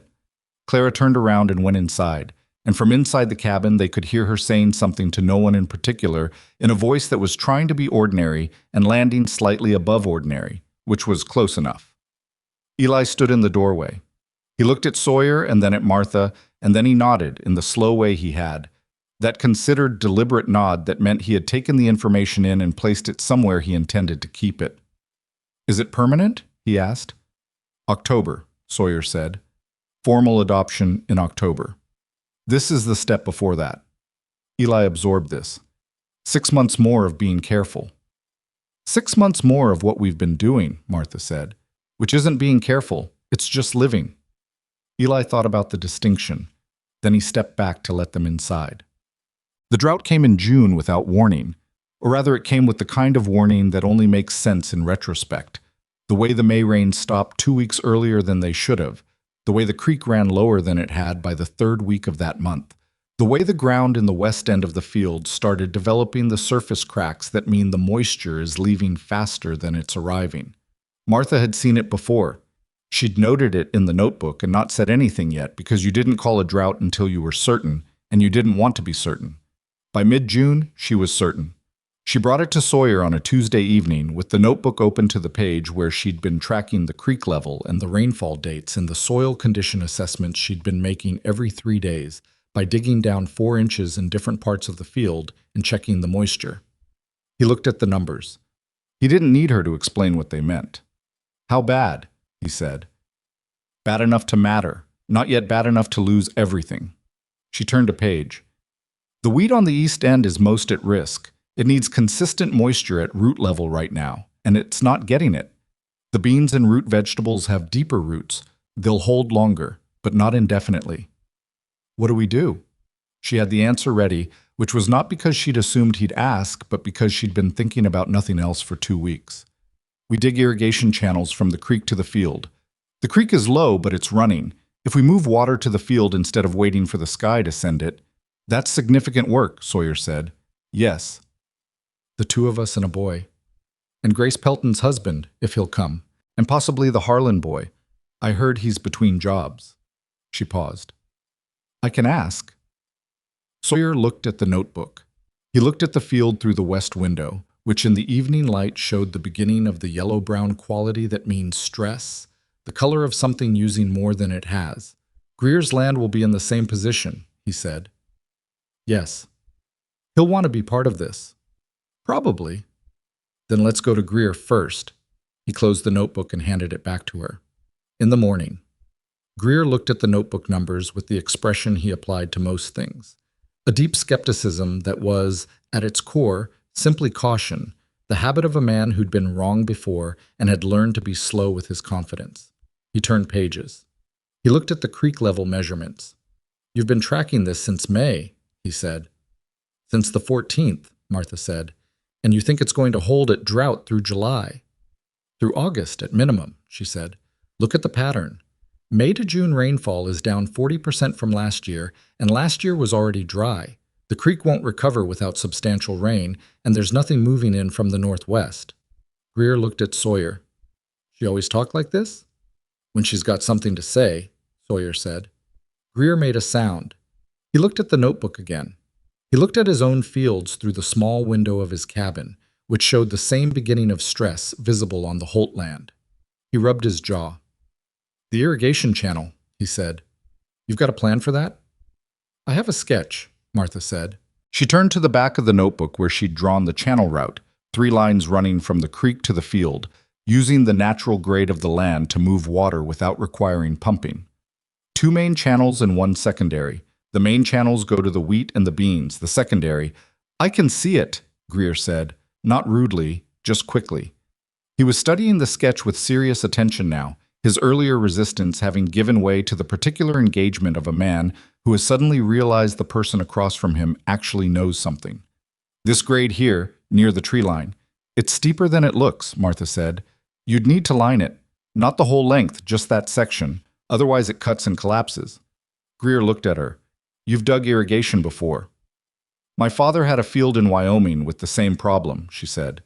Different scale, same principle. Another long look. Then he turned to Sawyer. When do we start? They started the next morning. The work of digging irrigation channels is not complicated in theory and brutal in practice. You are moving significant amounts of earth by hand, working in summer heat, following a line you've established by eye and measurement, and the margin for error is meaningful. A channel that's too shallow won't carry enough water. A channel dug at the wrong grade will undercut its own banks and collapse within days. Martha walked the lines first, driving stakes at intervals with a string between them to establish the grade. She did this with a level she'd found in a crate in the barn that had been there, apparently, without Sawyer knowing what it was for. She knew what it was for. She also knew how to use it, and the staking process took most of the first morning and all of Greer's patience. But when it was done, the lines were correct.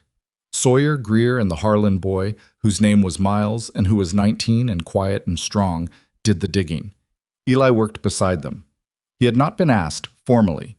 He'd simply appeared with a shovel the first morning and taken a position in the line and started digging, and no one had said anything to stop him because there was too much work to do to spend time on the question of whether a boy should be excluded from it.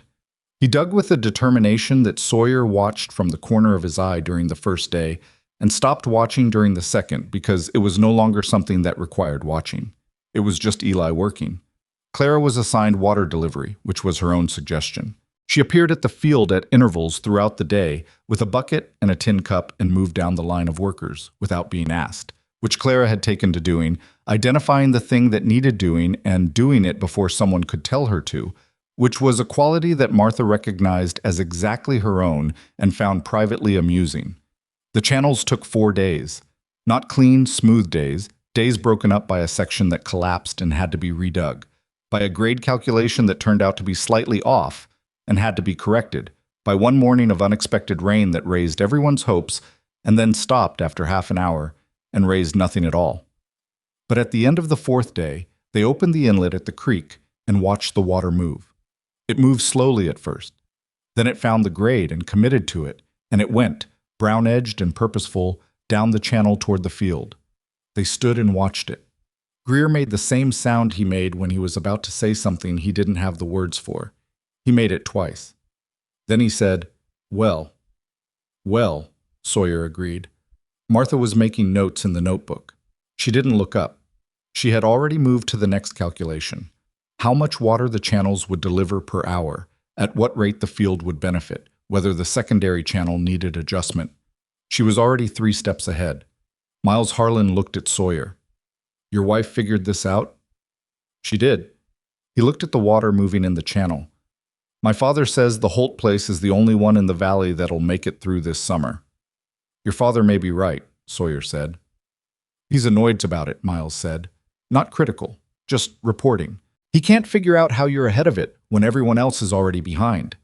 Sawyer looked at Martha, who was still writing in her notebook. "I have help," he said. By August, the prediction had proven true in the specific, merciless way that good predictions always prove true, not by providing comfort, but by removing uncertainty and leaving you with only the work. The valley suffered. 2 ranches to the south reduced their herds because they couldn't feed them. The Harlans lost a field of grain entirely.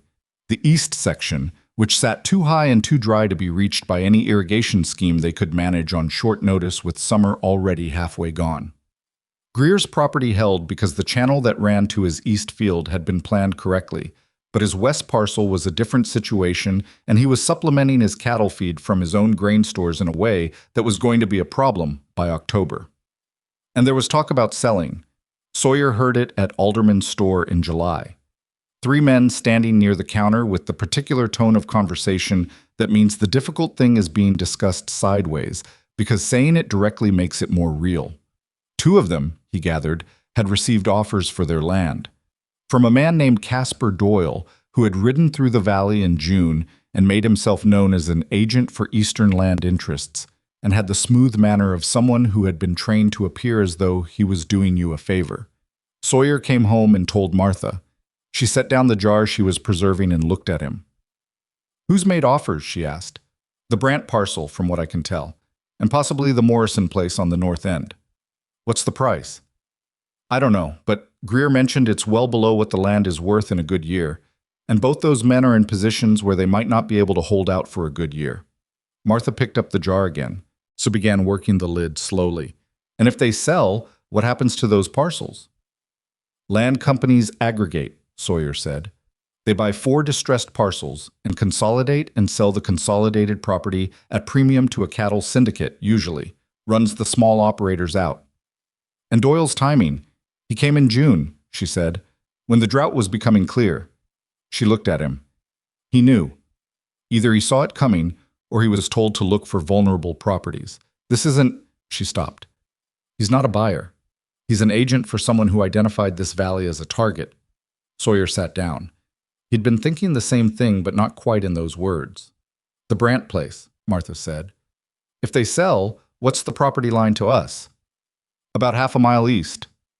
"And Morrison?" "Morrison's north of Greer." She was quiet for a moment. He could see her working through it. The geography, the implications, the thread of consequence that ran from one decision to the next. "If enough of the valley sells," she said slowly, "a large enough parcel becomes attractive to a big cattle operation. A big enough cattle operation, syndicate level, changes water rights. They'll petition for creek access that pushes the smaller operations out of their current allocations." She set the jar down again. "Sawyer, the creek is what our channels run from. If someone acquires legal priority on the creek water, we lose the irrigation," he said. "We lose more than that," she said. "So does Greer. So does anyone still holding." They sat with the shape of it. "I need to go to Forsyth," Martha said. "I need to see the land records, the ownership documentation, the water rights filings, whatever the territory has on Casper Doyle and whoever he's representing. Forsyth might not have all of it. He'll have some of it, and the sum of it might be enough to understand what we're dealing with." She was already at the shelf where she kept her notebook. She opened it to a fresh page. "I also need to talk to the Brants before they sign anything." "You don't know them." "No." She wrote something. "But you do." Sawyer looked at her. She looked back at him steadily, with the expression that meant she'd already determined the most direct path and was simply indicating it. "I'll ride out tomorrow," he said. "Take them something," Martha said. "From the kitchen, not as a transaction, just because it's a difficult summer and they've had it harder than us." He looked at her. It's not a manipulation," she said, reading him. "It's just true. It is a difficult summer and they have had it harder. Arrive as a neighbor, not as someone who needs something from them." She paused. "Though you do need something from them." "Both things can be true." "Yes," she said. "Both things can be true." She put bread and preserves together that evening while he looked at the map of the valley he'd hand-drawn on a piece of paper years ago, tracking the property lines he knew, estimating the ones he didn't, trying to see what Casper Doyle was seeing when he looked at this piece of Montana and decided it was worth a predatory investment. He saw it, eventually. He sat at the table in the firelight and followed the lines until the picture assembled itself. And when it did, the feeling that arrived was cold and clear and specific. This was not an opportunist taking advantage of a bad summer. This was someone who had identified the valley as viable land, had waited for the right conditions to buy at distress prices, and had sent Doyle in when the drought hit to begin the acquisition. He looked across the table at Martha, who had fallen asleep at the table again. That particular habit of hers, falling asleep wherever the work stopped, as though her body simply settled where she'd last been useful. He left her there and banked the fire and went to bed, and in the morning he took the bread and the preserves and rode east to the Brant place. And what he found there changed the shape of what they were dealing with in ways he hadn't expected. Because Roy Brant hadn't signed yet. He'd been close. The offer had been presented 3 times, each time slightly lower than the last, which was Doyle's method. Create a sense of downward trajectory, make the seller feel that refusing today meant accepting less tomorrow. But Roy Brant was a stubborn man who distrusted smooth-talking agents on the simple grounds that, in his experience, if a man was that smooth about something, it was because the thing required smoothing. And when Sawyer laid out what Martha had worked out, the creek rights, the consolidation, the larger picture, Roy Brant sat back in his chair with his jaw set in the particular way of a man whose suspicion has just been confirmed. "He said he was doing us a favor," Roy said. "He's doing himself a favor," Sawyer said. A long pause. "What do we do about it?" "My wife is going to Forsyth," Sawyer said. "She wants to see the legal filings, whatever's in the public record about what this man is actually representing. And if what she finds is bad, then we figure out what to do about bad," Sawyer said. Roy Brant looked at the bread and the jar of preserves on his table. He looked at Sawyer. "Your wife send those?" "Yes." Roy nodded slowly. He was quiet for a moment, in the way of a man rearranging something internally. "Tell her thank you," he said, "and tell her to find out whatever she can." Sawyer rode home in the late afternoon heat, with the particular feeling of a situation that has identified itself and is now waiting to see what the people involved in it are made of. He thought about Martha at Forsyth's office, turning through land records with her notebook open, writing down what she found in her tight handwriting.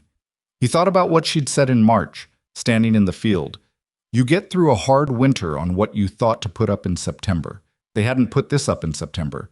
They hadn't seen it coming, but they were seeing it now, and that would have to be enough. Martha spent 2 days at Forsyth's office. She didn't plan for it to take that long.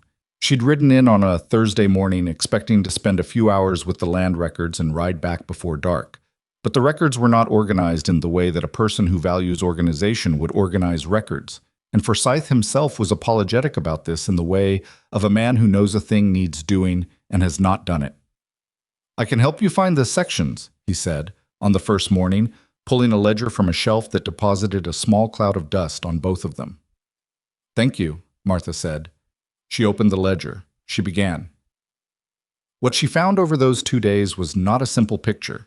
It was the kind of picture that assembles itself piece by piece in the way that bad situations do, each individual piece seeming almost ordinary, almost explainable, until you have enough of them arranged together to see what they add up to.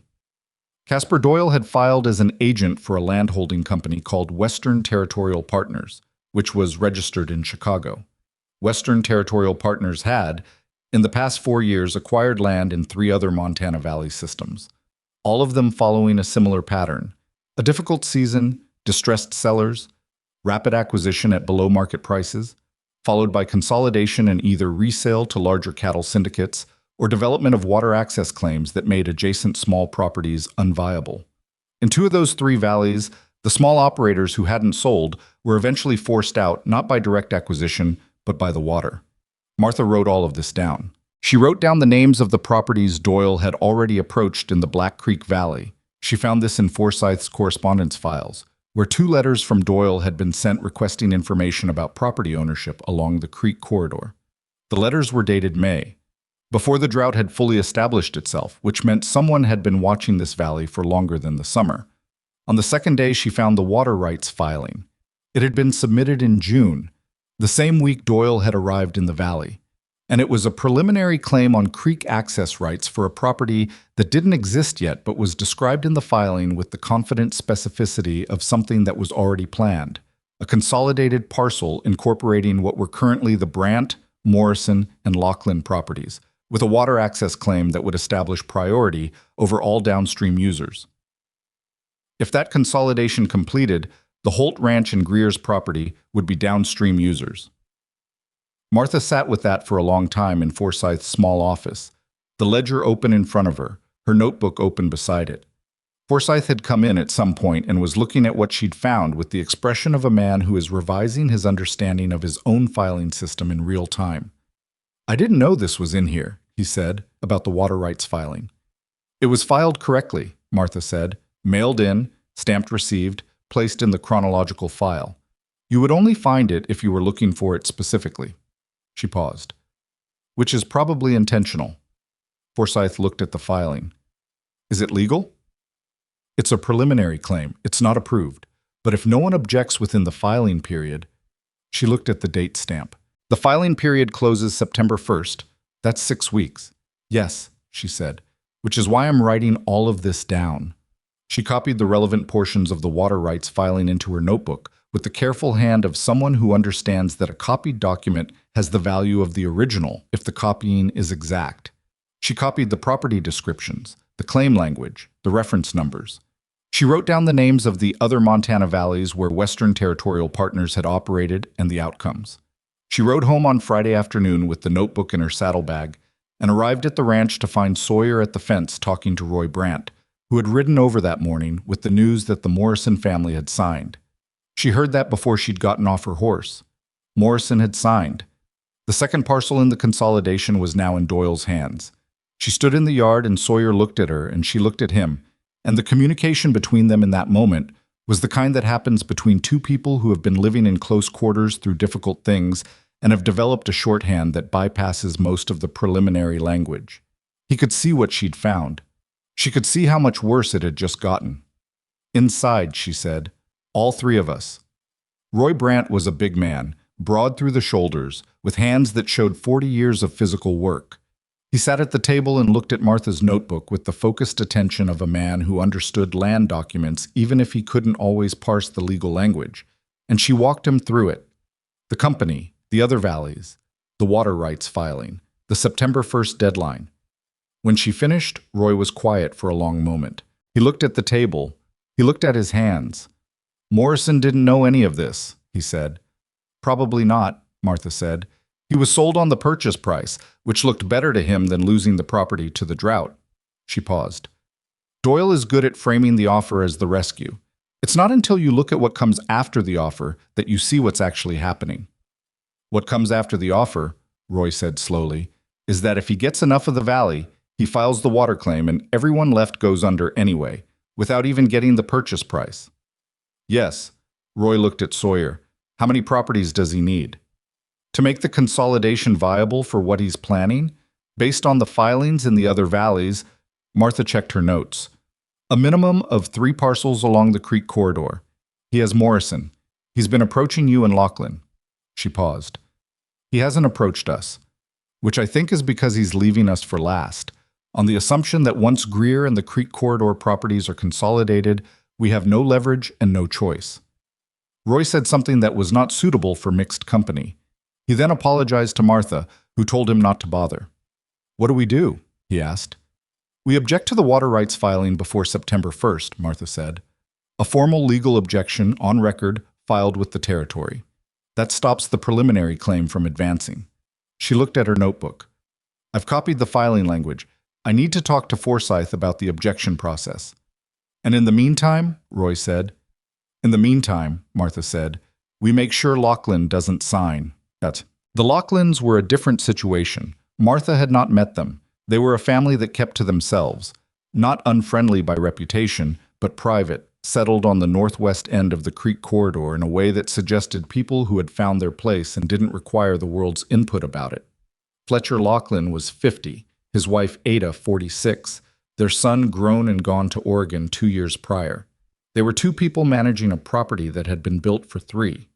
They were also, Roy Brandt said, the most stubborn people in the valley, which under most circumstances was a character flaw, and under these circumstances might be an asset.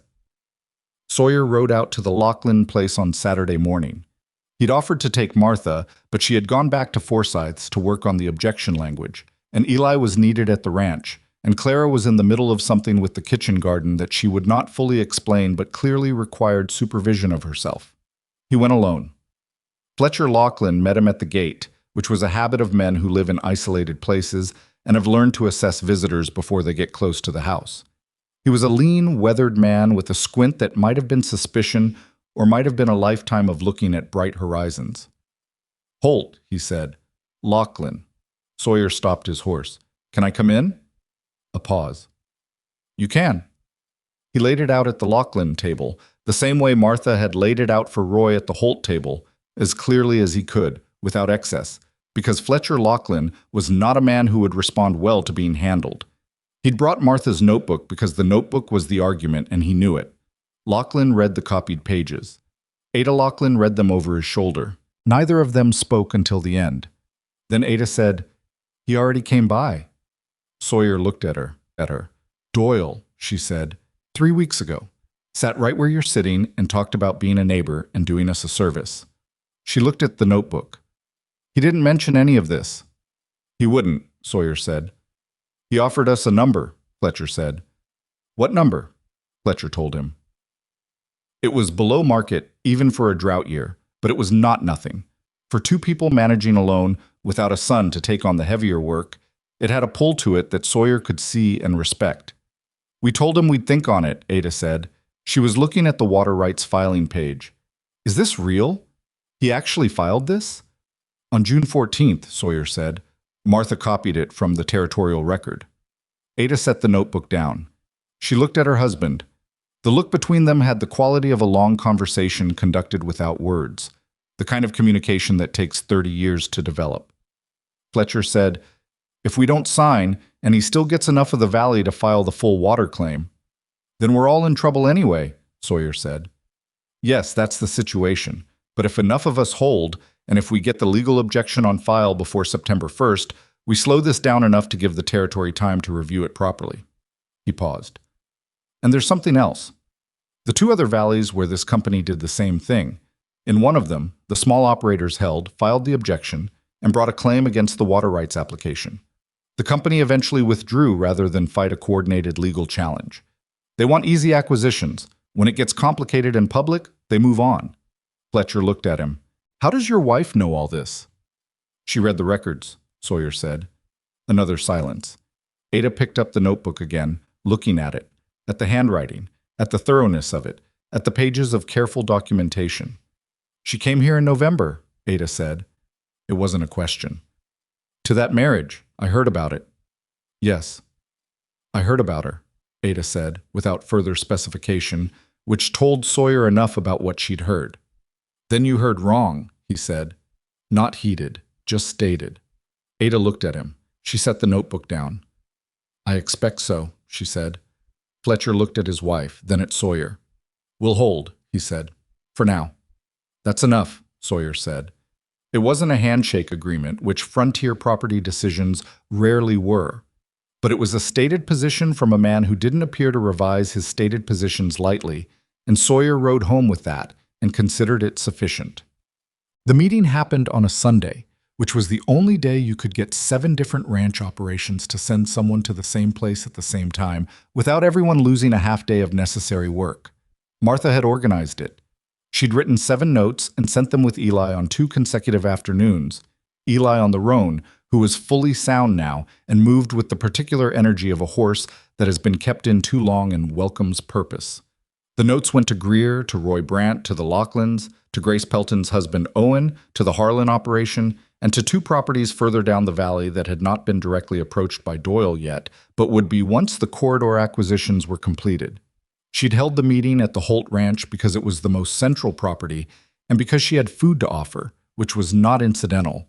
People who have eaten together are slightly better at talking together than people who haven't. And the summer had been hard on everyone's stores in ways that made a full table mean something. 7 men and 2 women sat in and around the Holt cabin on a Sunday afternoon in late August. Some of them knew each other well. Some of them had not been in the same room before. All of them were there because the situation was serious enough to override the frontier tendency toward solving your own problems without reference to anyone else. Martha stood at the end of the table with her notebook and presented what she'd found. She did it the way she'd laid it out for Roy and then for Sawyer, systematically, without drama, because the facts were dramatic enough on their own, and adding performance to them would make people trust them less. She showed them the water rights filing. She showed them the other valley cases. She told them what September 1st meant. The room was quiet in the specific way of a crowd that is processing information that has personal consequences. People shifted in their seats. Owen Pelton said something under his breath to Grace. Fletcher Lachlan sat with his arms folded and his face doing nothing in particular, which from what Sawyer had seen was simply how the man thought. Then Roy Brandt said, "So Morrison's selling. That wasn't just Morrison making a bad deal. That was the first piece of something." "Yes," Martha said. "And Doyle knew about the drought before it was the drought," said Miles Harlan's father, a sharp-faced man named Cord. "He was here in May." His letters to Forsyth's office were dated April, Martha said. He'd been planning this since before the dry season confirmed itself. The room shifted again, and this time the quality of the shift was different. Not just processing, but something hardening. The particular anger that comes when people realize they've been treated as resources to be managed, rather than as people to be dealt with honestly. Greer said, from the corner where he'd positioned himself with his back to the wall, as was apparently his habit, "What's the objection need?" "Signatures," Martha said, "from landowners with direct interest in the creek water rights. The more signatures, the stronger the filing. I've drafted the language." She held up 3 pages that she'd written and rewritten over the previous 2 days while Sawyer was out riding and the children were doing their schoolwork at the table. "Forsyth reviewed it yesterday. He says it's correct." "Forsyth's on our side in this?" Cord Harlan asked. "Forsyth is a territorial official," Martha said carefully. "He doesn't take sides. But he's also a man who understands that his job is to maintain the integrity of the records, and he's not comfortable with what he found in his own files when I went looking." She paused. "He'll process our objection correctly. That's what I need from him." "And after the objection?" Owen Pelton said. "After the objection, the water rights claim goes into review. That takes time, minimum 6 weeks, often longer. During that time, Doyle can't advance the consolidation plan, because the water rights are the foundation of what makes the consolidated property valuable to the syndicate. Without the water claim secured, the investment doesn't pencil out for them." She looked around the room. "We're not defeating them today. We're buying time and making it complicated enough that they look for easier ground." The room took that in. "And what's complicated for them," Greer said slowly, "is all of us filing together, not one at a time." "Yes," Martha said. "One objection from one landowner they can argue is a local dispute. 7 objections from 7 landowners, with documentation of their pattern in other valleys attached. That draws territorial attention, possibly federal attention. These land companies operate on the assumption that the people they're buying out don't know enough and don't have enough resources to mount a coordinated response." She set her notebook on the table. "We know enough, and the resources are the people in this room." A silence. Then Ada Lachlan said from her seat near the door, "I'll sign." Fletcher signed beside her without speaking. Roy Brandt signed. Cord Harlan. Grace and Owen Pelton signed together. The 2 further valley operators signed, one of them slowly, like a man who is still making up his mind as his hand is moving. Greer was last. He came from his corner, took the pen, looked at the document, looked at Martha. "You put this together," he said. "Yes." "In 2 days." 2.5, she said. He made the sound that meant he was about to say something he didn't have the right words for. He said it anyway, in his own way. "Holt was right to marry you." It was not an apology for what he'd said in November when he'd come to the ranch and assessed her like a piece of livestock. But it was something, and they both knew what it was worth, which was not nothing. "Sign the document, Greer," she said. He signed. Martha gathered the pages and set them in order. She looked around the room, at the people still sitting at her table, in her chairs, eating the food she'd made. Some of them had said cruel things in November. Some of them had laughed.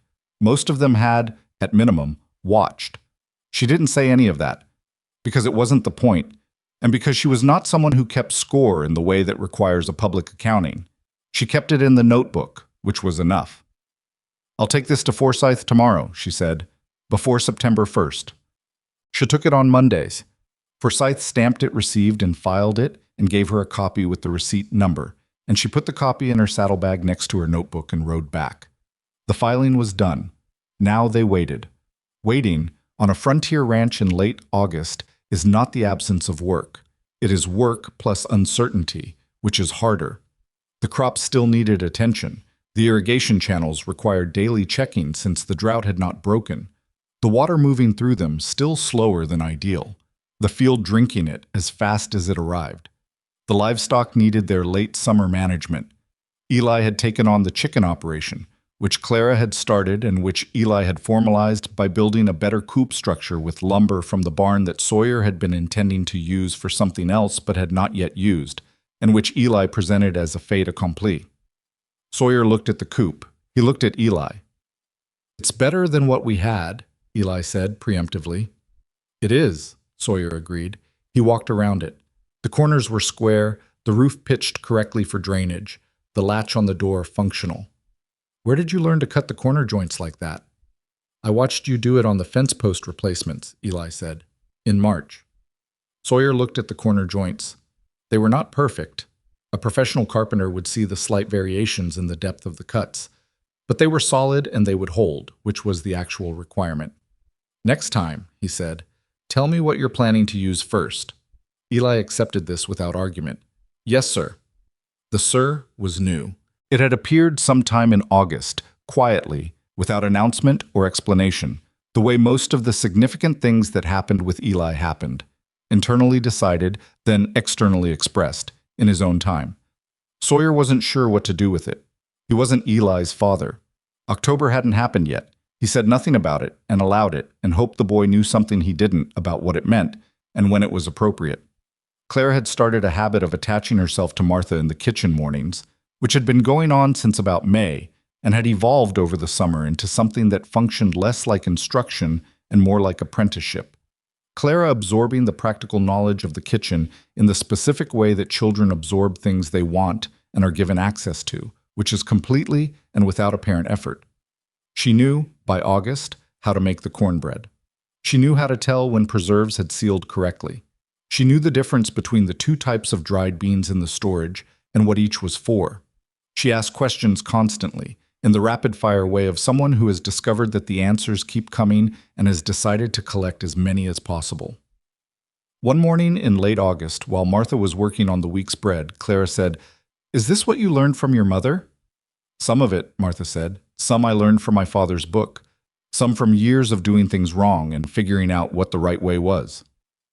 Clara was quiet for a moment, working the dough the way Martha had shown her. Heel of the hand, push forward, fold, turn. "My mother cooked differently," she said. "How so?" "She did everything by feel. She never measured anything. My father used to tease her about it." Clara's hands kept moving. "He said she could make a meal from nothing." "That's a real skill," Martha said. "I know." A pause. "I don't remember exactly how things tasted. I remember they tasted right." She looked at the dough. Is that bad? That I'm forgetting?" Martha looked at her. The girl was 9 now, though her birthday had passed in July without anyone knowing the date until she mentioned it, and they'd celebrated it a week late with the first blackberry preserves of the season, which had been Clara's choice. "No," Martha said. "It's not bad. It's just how memory works. You keep the feeling of things longer than the details." She paused. "The feeling of right is worth keeping." Clara looked at the dough for a moment. Then she looked up. "Martha, do you ever miss your mother?" Martha kept working. "Every time I do something she taught me," she said, "which is most of the time." "Does it get less?" "It gets different," Martha said, "which is not the same as less, but it's more manageable." Clara worked the dough in silence for a minute. Then, "Okay," she said, not in a way that meant she fully understood, in the way of someone who has accepted that full understanding is not yet available and is choosing to trust the direction anyway. Doyle came to the ranch in September. He arrived on a Tuesday morning on a horse that cost more than most frontier operations and wore a coat that said he was accustomed to being received as a man of consequence. He was 40, perhaps, with a face that was practiced in pleasantness, the way some instruments are practiced in one key and cannot play another. Sawyer was at the barn. Martha was in the kitchen. Eli was doing fence work on the south end, and Clara was at the table with her schoolwork. Doyle knocked at the cabin door. Clara answered it, because Clara answered everything. She looked at him. He looked at her. He smiled in the way that was his default expression. "Is your mother home?" he said. "Yes," Clara said, and left the door open and went back to the table, which was her version of an invitation. Martha came from the kitchen. She wiped her hands on her apron, took one look at the man in the doorway, and recognized what she was looking at. The same way she'd recognized the drainage pattern in the field, the drought's early signs, the consolidated picture in Forsyth's ledgers, not because she'd seen this specific man before, but because she knew the shape. "Mr. Doyle," she said, a flicker of something in his expression. He hadn't told her his name. "Mrs. Holt," he said, "you know who I am." "I do." She stepped back from the door. "Come in." She put coffee on the table because a frontier woman put coffee on the table when someone arrived, regardless of who they were or why. Clara was watching from her schoolwork with the careful nonchalance of a child who is absolutely paying attention. "I won't take much of your time," Doyle said. He sat down with the ease of a man who sat down in strangers' houses professionally. "I've been speaking with a number of landowners in the valley. You may have heard." "I have," Martha said. "Then you know I represent interests that are looking to consolidate some of the available land in this area. We're offering fair prices for—" "You filed a water rights claim in June," Martha said. He stopped. "For a consolidated property that doesn't exist yet," she continued, incorporating the Brant, Morrison, and Lachlan parcels. "The filing is dated June 14th. She held his gaze. "Morrison sold. Brant and Lachlan haven't, and they're not going to." Doyle's pleasant expression had not gone away entirely, but it had retreated slightly, like something that has been asked to work harder than it expected. "That filing is a standard preliminary. The 7 landowners whose properties share the creek corridor have filed a coordinated objection," Martha said, dated August 28th, filed and stamped at the territorial office. She paused. "With documentation of your company's operations in 3 other Montana valleys attached." The pleasant expression did more retreating. "Your claim is in review," Martha said, "which means the consolidation doesn't close, which means the syndicate that commissioned you doesn't see the return they were expecting, which means you have a problem with your client that has nothing to do with us." She picked up her coffee cup. "I'm telling you this because I think you came here this morning to make us an offer, and I want to save both of us the time. We're not selling, and the legal position we're in is one that makes pursuing this valley more expensive than moving to the next one." Doyle sat back. He looked at her for a long moment. Not the pleasantness now, but the thing under the pleasantness, which was sharper and less comfortable for everyone. "You put that objection together," he said. "I did." "By yourself?" "With the agreement of 7 other landowners." She set down her cup. "It's their valley, too." He was quiet for a moment. He looked at his hands on the table. He looked at Clara, who was definitely not doing her schoolwork. "The Morrison purchase is already complete," he said. "I know," Martha said. "I'm sorry for the Morrisons. They made the decision they thought was right with the information they had." She paused. "They didn't have all of it." Something moved through Doyle's face. Not regret, not quite, but something adjacent to it. He was a man doing a job, and the job had become harder, and some part of him was running the calculation. "The review process," he said. "Takes 6 to 12 weeks, Martha said, "by which point the drought may have broken, and the properties that might have looked vulnerable in July look considerably less so in October." He was quiet for another moment. "I'll need to consult with my principals," he said. "Of course," she said. He stood. He put his hat on. He looked at her one more time with the expression of a man who has met someone he didn't expect. "You're not from here originally," he said. "No," she said. "I came from Kansas, by way of Wyoming." "And you married?" This was recent. "November," she said. "Fast," he said, and it was not quite a question. "Sometimes you recognize something quickly," she said, "and sometimes what you recognize quickly turns out to be the right thing." She walked to the door and held it open. "I hope your principals are understanding, Mr. Doyle." He walked out. She closed the door. Clara looked up from her definitely not schoolwork. "He seemed scared of you," she said. "He seemed like a man who ran into a fence he didn't know was there," Martha said. "Which isn't quite the same thing." "What's the difference?" "Scared is about you. Running into a fence is about the fence." She picked up Doyle's untouched coffee and brought it back to the kitchen. "Do your schoolwork." Clara did her schoolwork.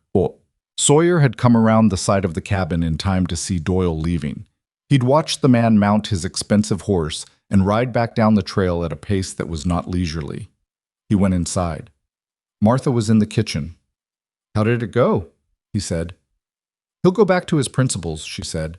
"Whether they pull back or push harder, I don't know yet. But they know they've been seen, and that changes their calculation." "You told him everything." "I told him what he already knew, plus what he didn't know we knew," she said, which is different from giving something away. She was checking something on the shelf. Inventory again. Always inventory. "We won't hear back for a few weeks, maybe longer." Sawyer leaned against the doorframe. He looked at her at the shelf, then at Clara at the table, then at the window and the trail where Doyle's dust was still settling. "People are going to hear about this," he said. "Probably." "They'll want to know how you figured it out." "Then I'll tell them," she said simply.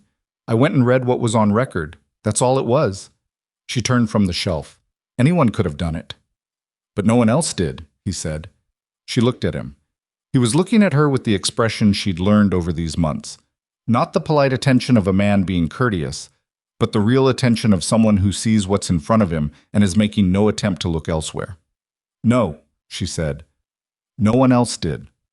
That was as close as either of them came that afternoon to saying what the summer had made plain, what living in the same small space through drought and legal filings and children and difficult neighbors had clarified, slowly and without ceremony, the way most real things clarify.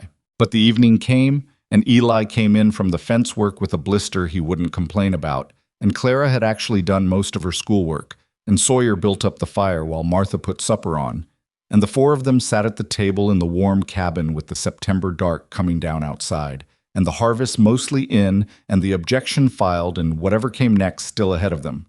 Before they ate, Clara said, "What's the matter with the man who came today?" Martha said, "He wanted something that didn't belong to him." "What did you do?" "I told him no," Martha said, and showed him why no was the right answer. Clara considered this. "What if he comes back?" "Then we say no again," Sawyer said. "And if the answer changes, it'll be because we decided to change it." He looked at the table. "Not because someone scared us into it." Eli was quiet through all of this, in the way that meant he had understood everything and was filing it under things worth keeping. After supper, when the children were in bed and the fire was low and the cabin had settled into its night sounds, Sawyer said, "October." 34 days, Martha said. He looked at her across the table. She had her notebook open, but she wasn't writing in it. She was just sitting with it open, the way a person sits with a familiar object that provides a kind of order when everything else is variable. "I keep thinking about what Greer said," Sawyer said, "that I was right to marry you." She looked up. "He was wrong about the framing," Sawyer said. "It wasn't me doing right. It was just—" He stopped. He was bad at this still. Not worse than he'd been in November, but still imperfect. "It was just recognizing something, and I'm glad I recognized it." Martha looked at him for a long moment. Outside, the September wind was doing its early work. Still soft, not the knife edge it would become in November, but testing. The cabin held. "I thought about not getting in the wagon," she said. He blinked.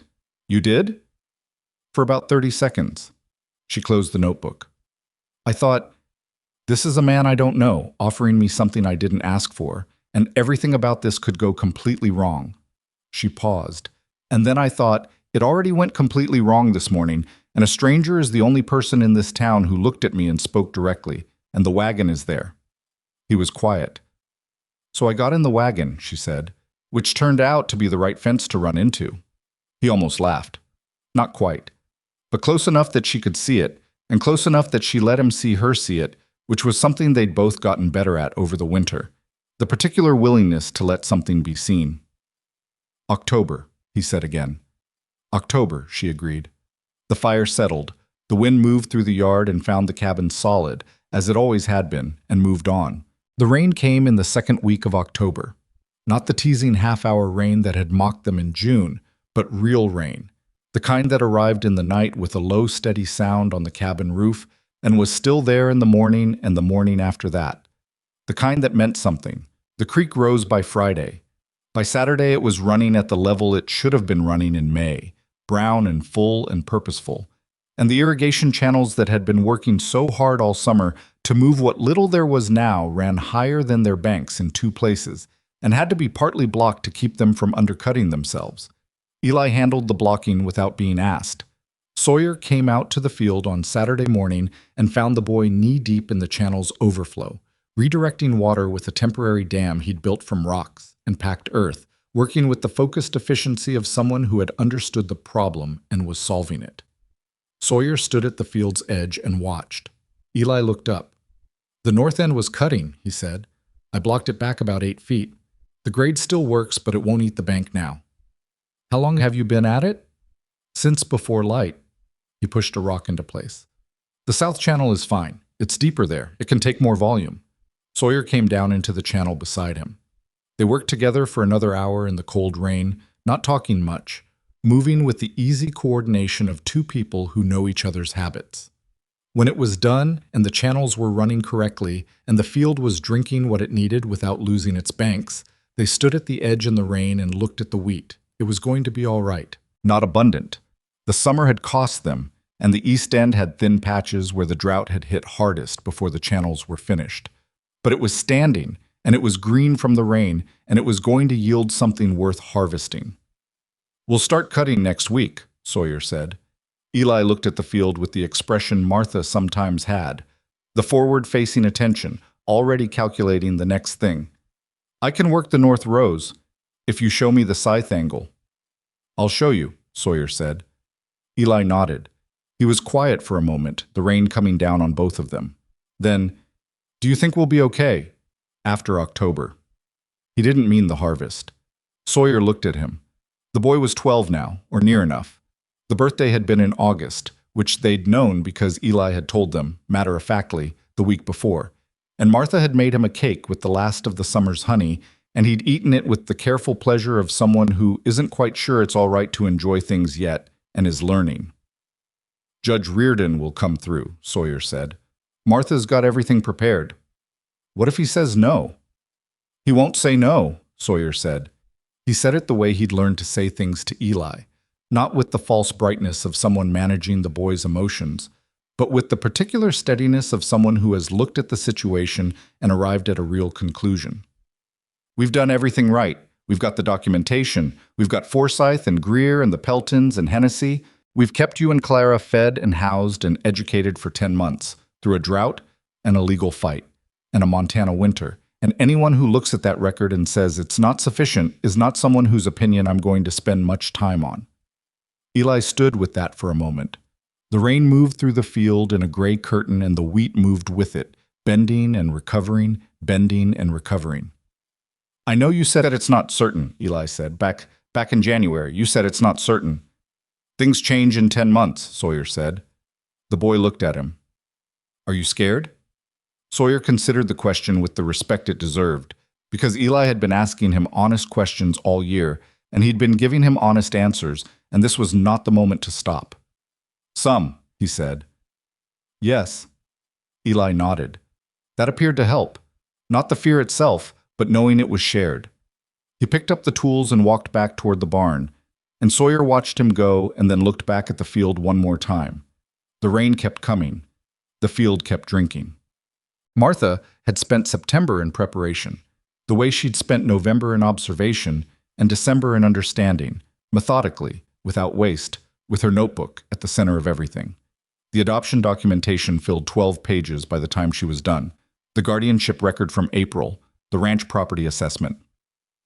Forsyth had helped her commission, Hennessy's written statement about the livestock care, and Martha's demonstrated competence in animal medicine, letters from Grace Pelton and Roy Brandt, speaking to the character and stability of the household, school records showing Eli's progress in reading and arithmetic, which Martha had been teaching him through the winter. A letter from Ada Lachlan that had arrived unexpected in the mail at the end of September, and which said, in Ada's spare direct language, that the Holt household was the most capable domestic operation she had encountered in 12 years of living in this valley, and that the children in it were visibly thriving. Martha had read that letter twice and put it in the file and not mentioned it to anyone, because some things you file without comment.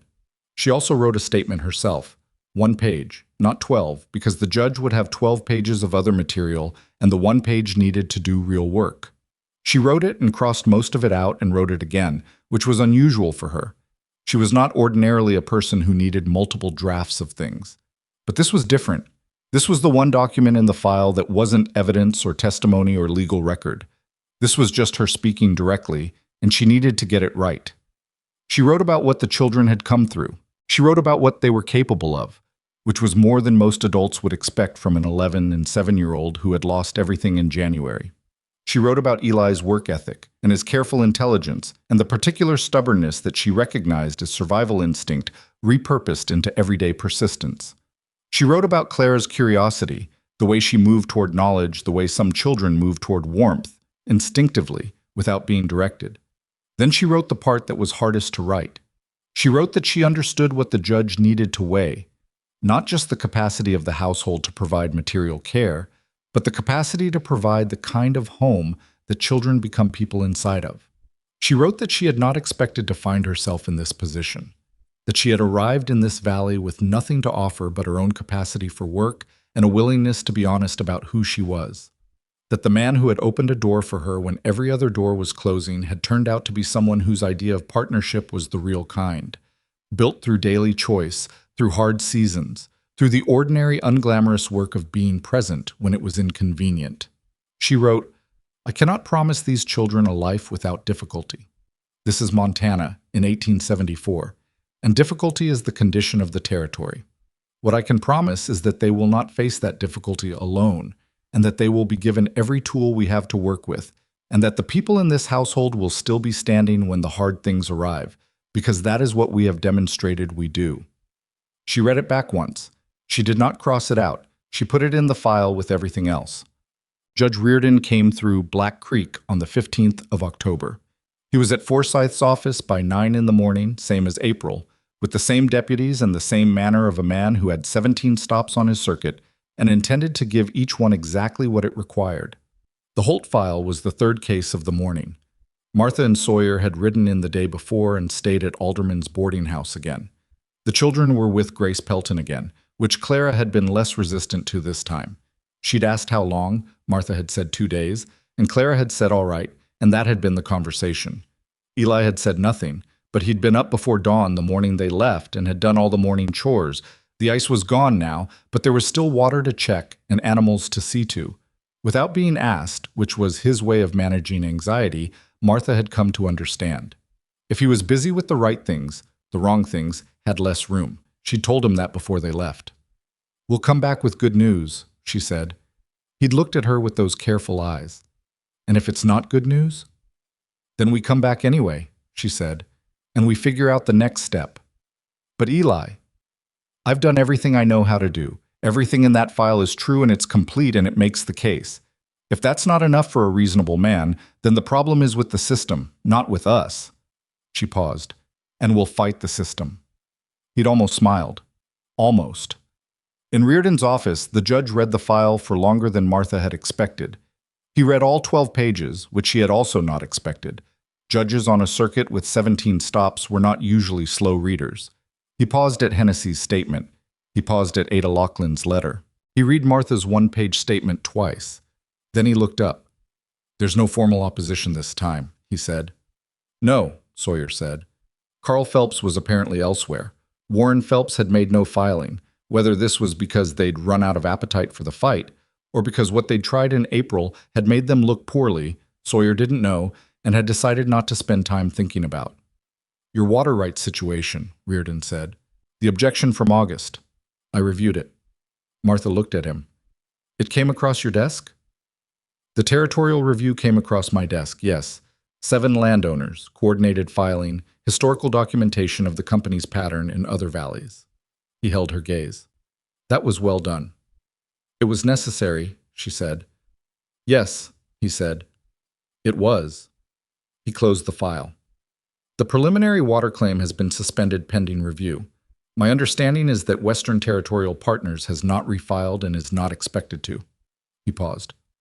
"The Morrison property has been purchased, which is done, but the consolidation that would have threatened the Creek corridor rights won't proceed." Sawyer exhaled slowly.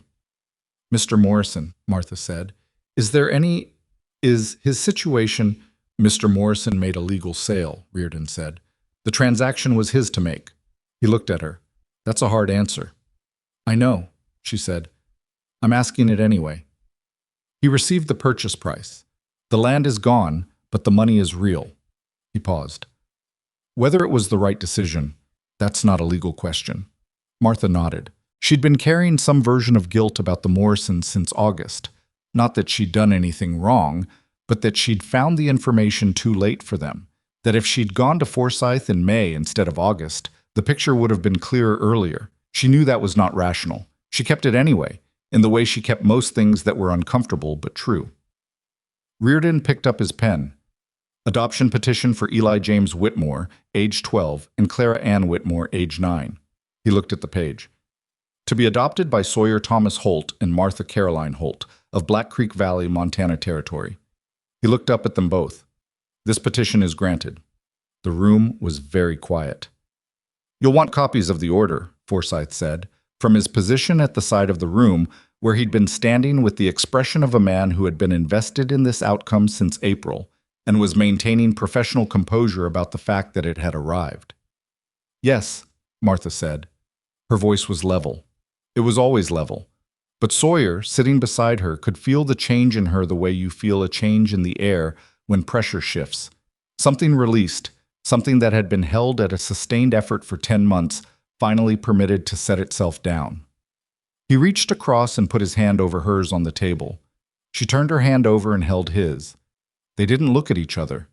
They looked at the judge, who was signing the order, and at Forsyth, who was preparing the copies, and at the room which was just a room with a desk and some ledgers and 2 windows with thin October light coming through them. An ordinary room where an extraordinary thing had just been made permanent. Congratulations, Reardon said.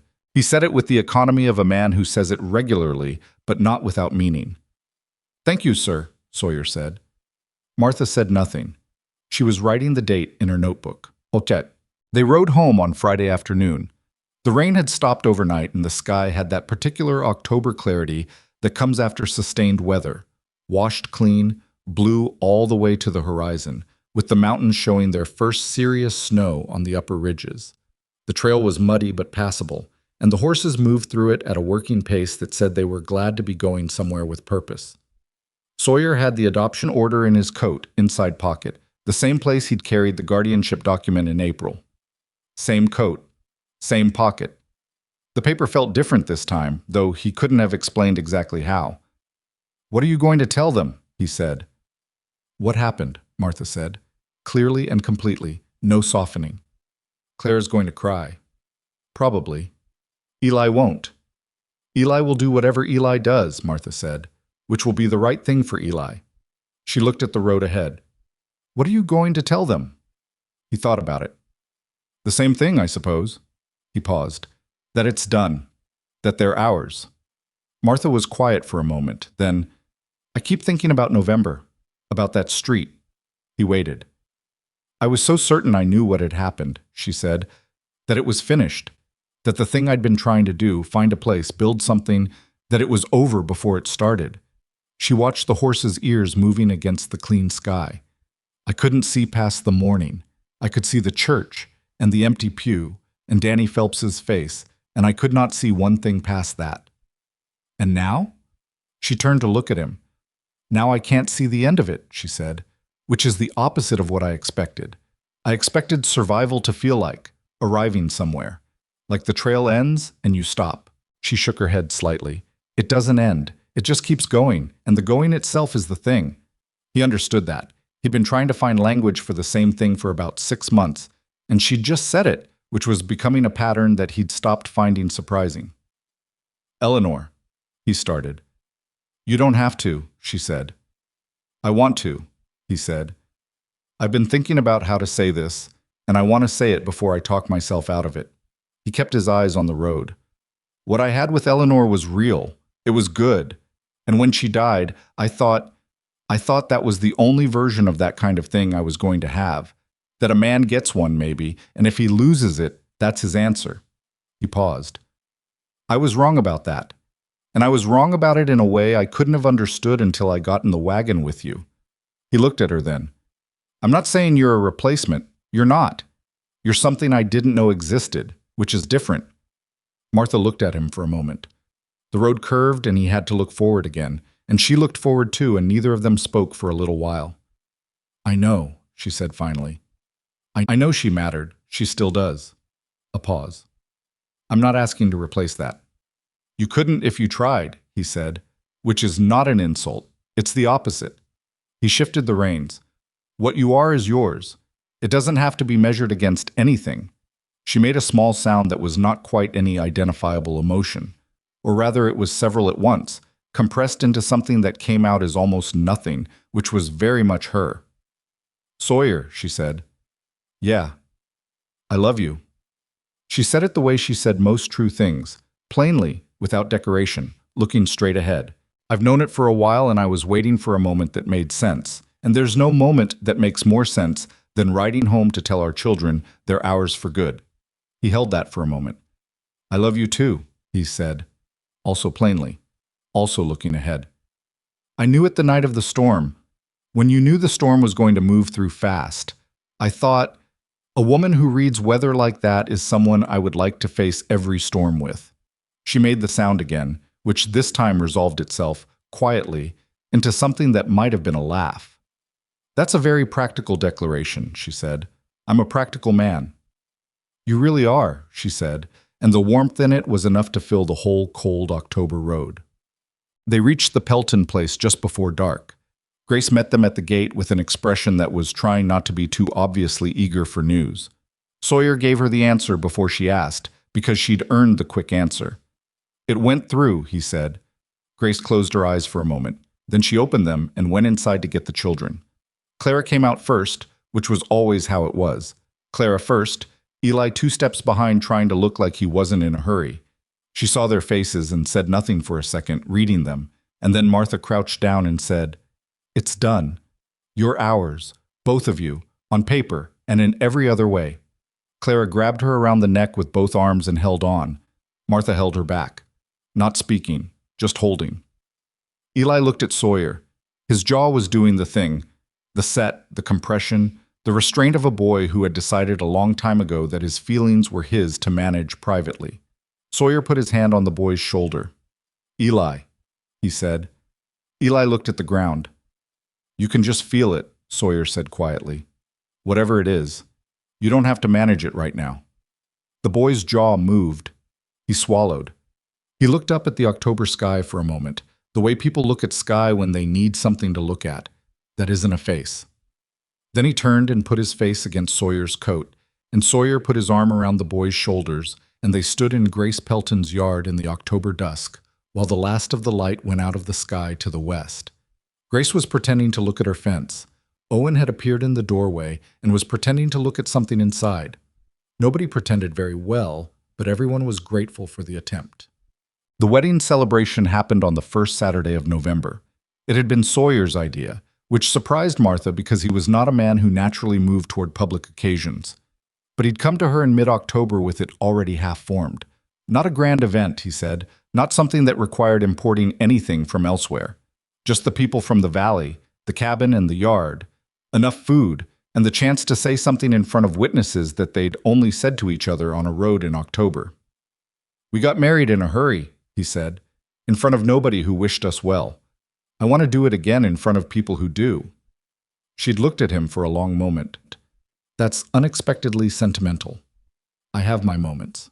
You have very few of them, she said, which makes them count more. She paused. All right, but I'm not wearing the blue dress again. Wear whatever you want. I will, she said. She wore a deep brown wool dress that she'd bought fabric for in August and sewn herself over 3 evenings, which was a better dress than the blue one in every way.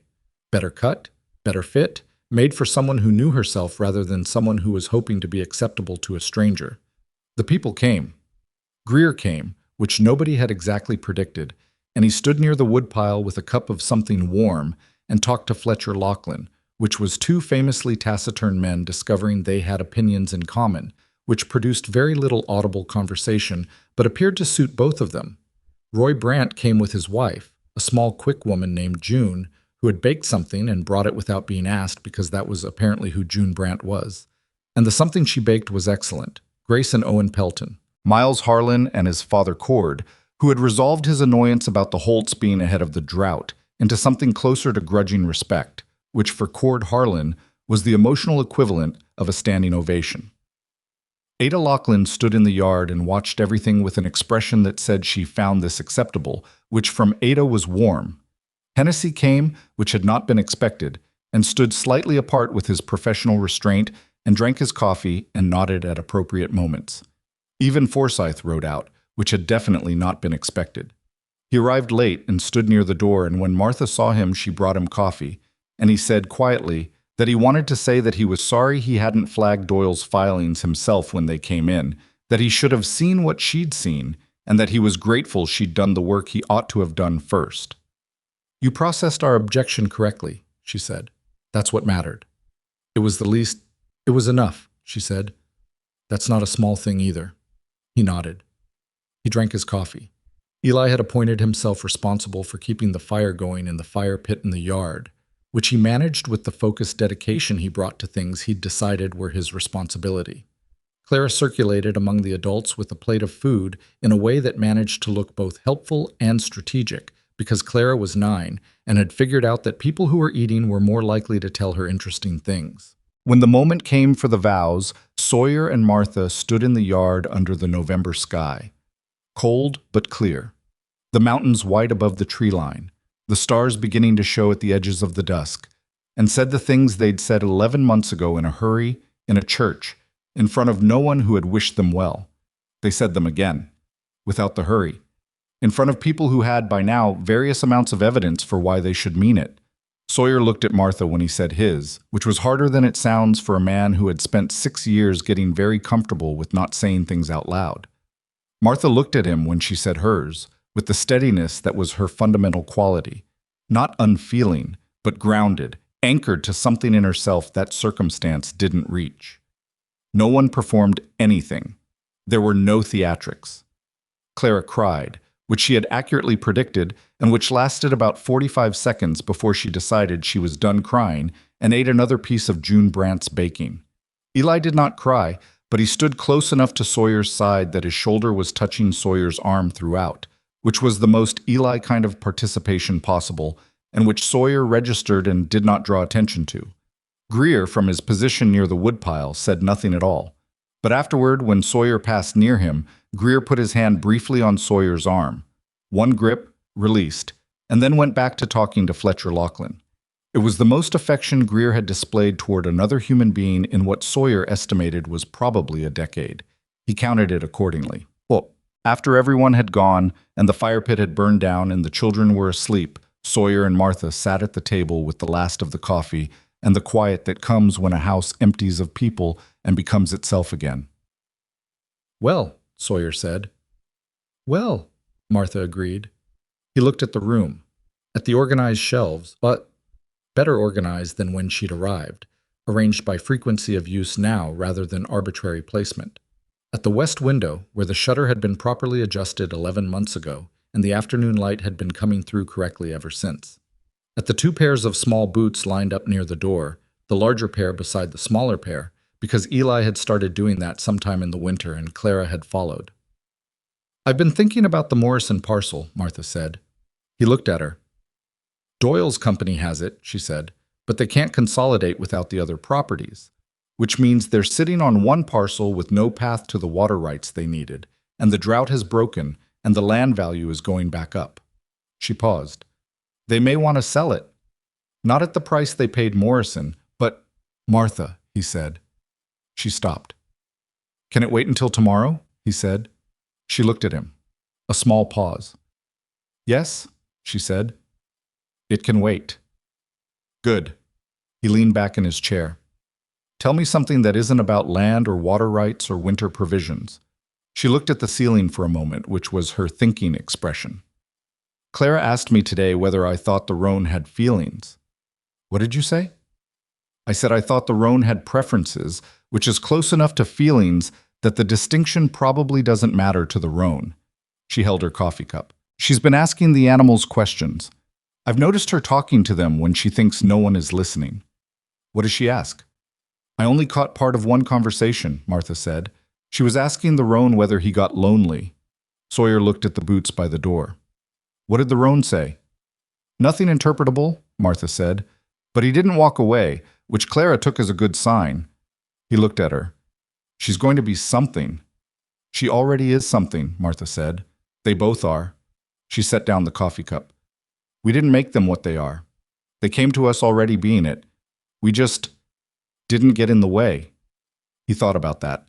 About Eli with his roan and his carefully wrapped joints and his before-dawn chore management and his shoulder pressed quietly against Sawyer's arm during the vows.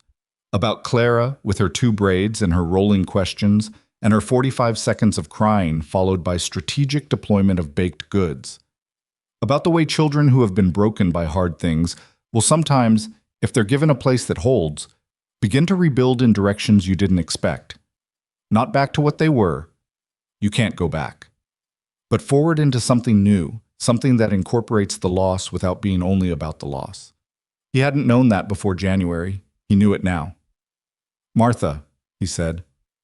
I'm not going to like this either, she said. She said it lightly. She'd developed a lightness about certain of his moments of directness that was her version of receiving them without deflecting them. I want to say something I haven't said adequately, he said, about what this year has been. She was quiet, which meant he should continue. I thought I was doing something generous, he said. In November, on that street. I thought I was looking at a situation that was unfair and stepping in because that was the decent thing. He paused. What I was actually doing was recognizing something I needed and taking the chance to get it without knowing that's what I was doing. He looked at his hands. The generosity was yours. You got in a wagon with a man you didn't know and came to a ranch you'd never seen and set about making it a place where people could live, and you never asked for acknowledgement for any of it. I'm practical, she said, not selfless. You're both, he said, and you don't have to separate them. She was quiet for a moment. The fire settled in the hearth. Outside, the November wind was beginning its work again, the same wind that had found the cabin last November and tested it and moved on. Testing again now, finding the same answer. I want to tell you something too, she said. He waited. I have been afraid this whole year that it would stop, she said. That you would look at me one morning and whatever you'd seen on that street, whatever made you cross it, would be gone, and you'd realize you'd made an impulsive decision and be stuck with it. She kept her eyes on the table. I've been working very hard, all year. Not just because the work needed doing, but because I thought if I stopped working, if I stopped being useful enough, you'd realize the mistake. He started to say something. I know, she said, before he could. I know that's not how you are. I've known it since February, probably. But knowing something and believing it are different things, and I've been working on the second part. She looked up at him. Tonight helped. The people. The fact of it. The paper in your pocket. A pause. It helped. He looked at her. At the woman who had walked out of a church in November with a set jaw and a bundle of dried flowers, and had spent the better part of a year being strong enough for everyone, including herself, at such cost to herself that she'd hidden the cost because that was also who she was, practical past the point of virtue, as her mother had said. You don't have to earn it, he said. You haven't had to earn it in a long time, probably from the first week. I know, she said. Do you believe it? A long pause, longer than he expected. I'm getting there, she said, which was the most honest answer she could give, and he accepted it as such, because honesty was the foundation they'd built on. Not the comfortable kind, but the kind that holds in hard weather, the kind you can stand on when everything else shifts. Years accumulate without announcement. That's the thing no one tells you about building a life. You don't feel it becoming permanent. You feel each individual season, the cold of this particular January, the heat of this specific August, the exact quality of the light in October when it comes through the west window at 4 in the afternoon and hits the table at an angle that makes the wood look like something carved rather than planed. Feel those. But the accumulation, the fact of all of them together, the weight of what has been sustained, that you only understand in retrospect and usually by accident when you're doing something ordinary and you realize that ordinary is what you've built. Sawyer understood it on a morning in the spring that Eli turned 15. He was at the fence on the south pasture, the fence that Eli had rebuilt the previous fall from the post up. Proper corner bracing this time, the kind that doesn't need releveling after the freeze-thaw cycle, the kind that Sawyer himself had not built as well the first time and had known it. He was walking the line, checking the posts, when he heard the sound of 2 horses in the lower field, and looked over to see Eli working the roan and a new young mare they'd acquired the previous summer together, moving them through a pattern, reading the mare's behavior, adjusting with the calm patience of someone who understood horses the way you understand things you've paid years of attention to. Clara was at the fence watching, which Clara did. She watched and asked questions and then went away and came back with more questions. And Eli answered them with the slightly older sibling patience of someone who had decided that answering Clara's questions was his ongoing responsibility and had accepted the terms. Sawyer stood at the fence and watched the boy with the horses and thought, this is the work being passed on. Not just the ranch itself, not just the land and the buildings and the water rights they'd finally gotten secured in a proper filing the previous spring, with Forsyth's help and a competent territorial attorney from Billings that Martha had corresponded with for 3 months to find. All of that mattered. But it was not the most important thing being passed. The most important thing was the knowledge of how to stay, how to look at a hard thing and decide that the leaving would cost more than the staying, how to find the people who are built similarly and stand beside them, how to read a drought before it's fully a drought, and how to build channels when the sky won't cooperate, and how to write 17 pages of documentation when a judge needs to see who you are in paper form. How to get in the wagon. Martha appeared at the fence beside him. She did that. Materialized was the only word for it, because she moved quietly, and he'd never entirely stopped being slightly surprised by her when she arrived at his shoulder. She looked at Eli with the horses. She looked at Clara watching Eli. He's good, she said. Better than me, Sawyer said, with the young ones. He's patient, she said. He's always been patient. He just didn't have anything to be patient for until he got here. She was quiet for a moment.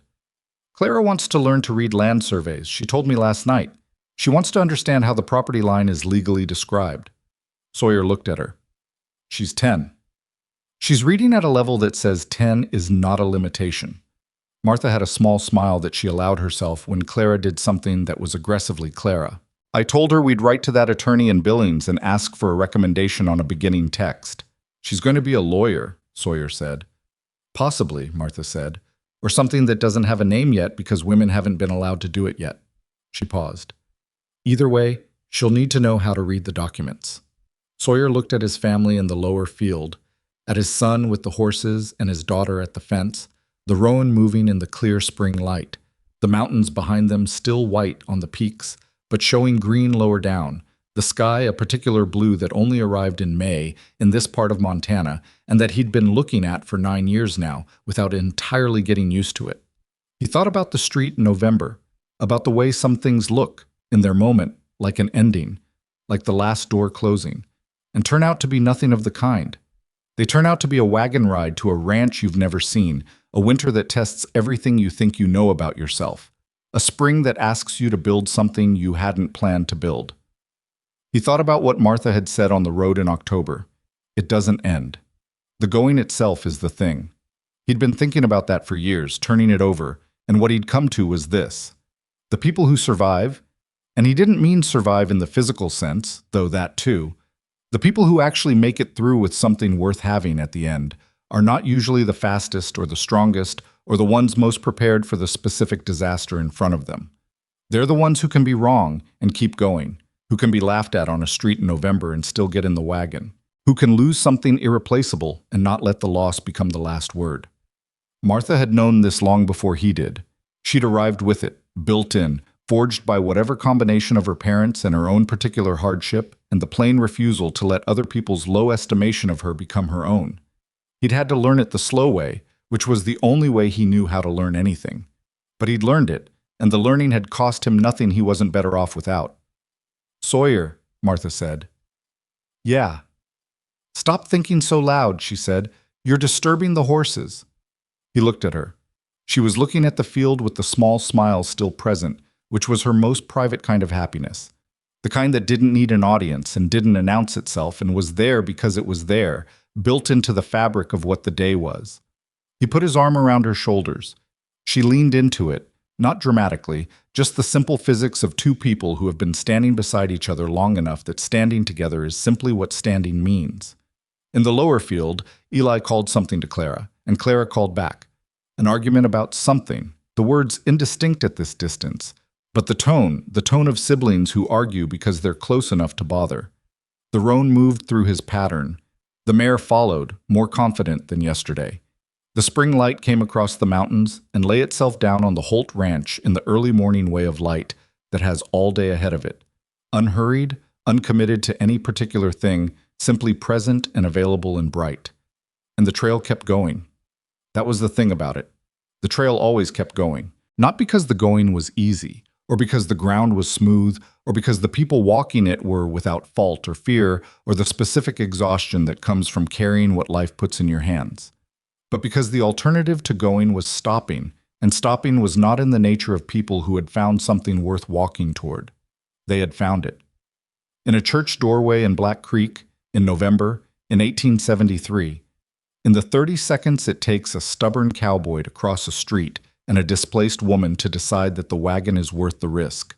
They had found it, and they had kept it, and every hard thing that had tried to take it from them had failed, not because they were exceptional people, but because they were honest ones. And on a spring morning in Montana, with the mountains white above them and two children in the lower field and years of ordinary, extraordinary life still ahead, that was enough. That was, it turned out, more than enough.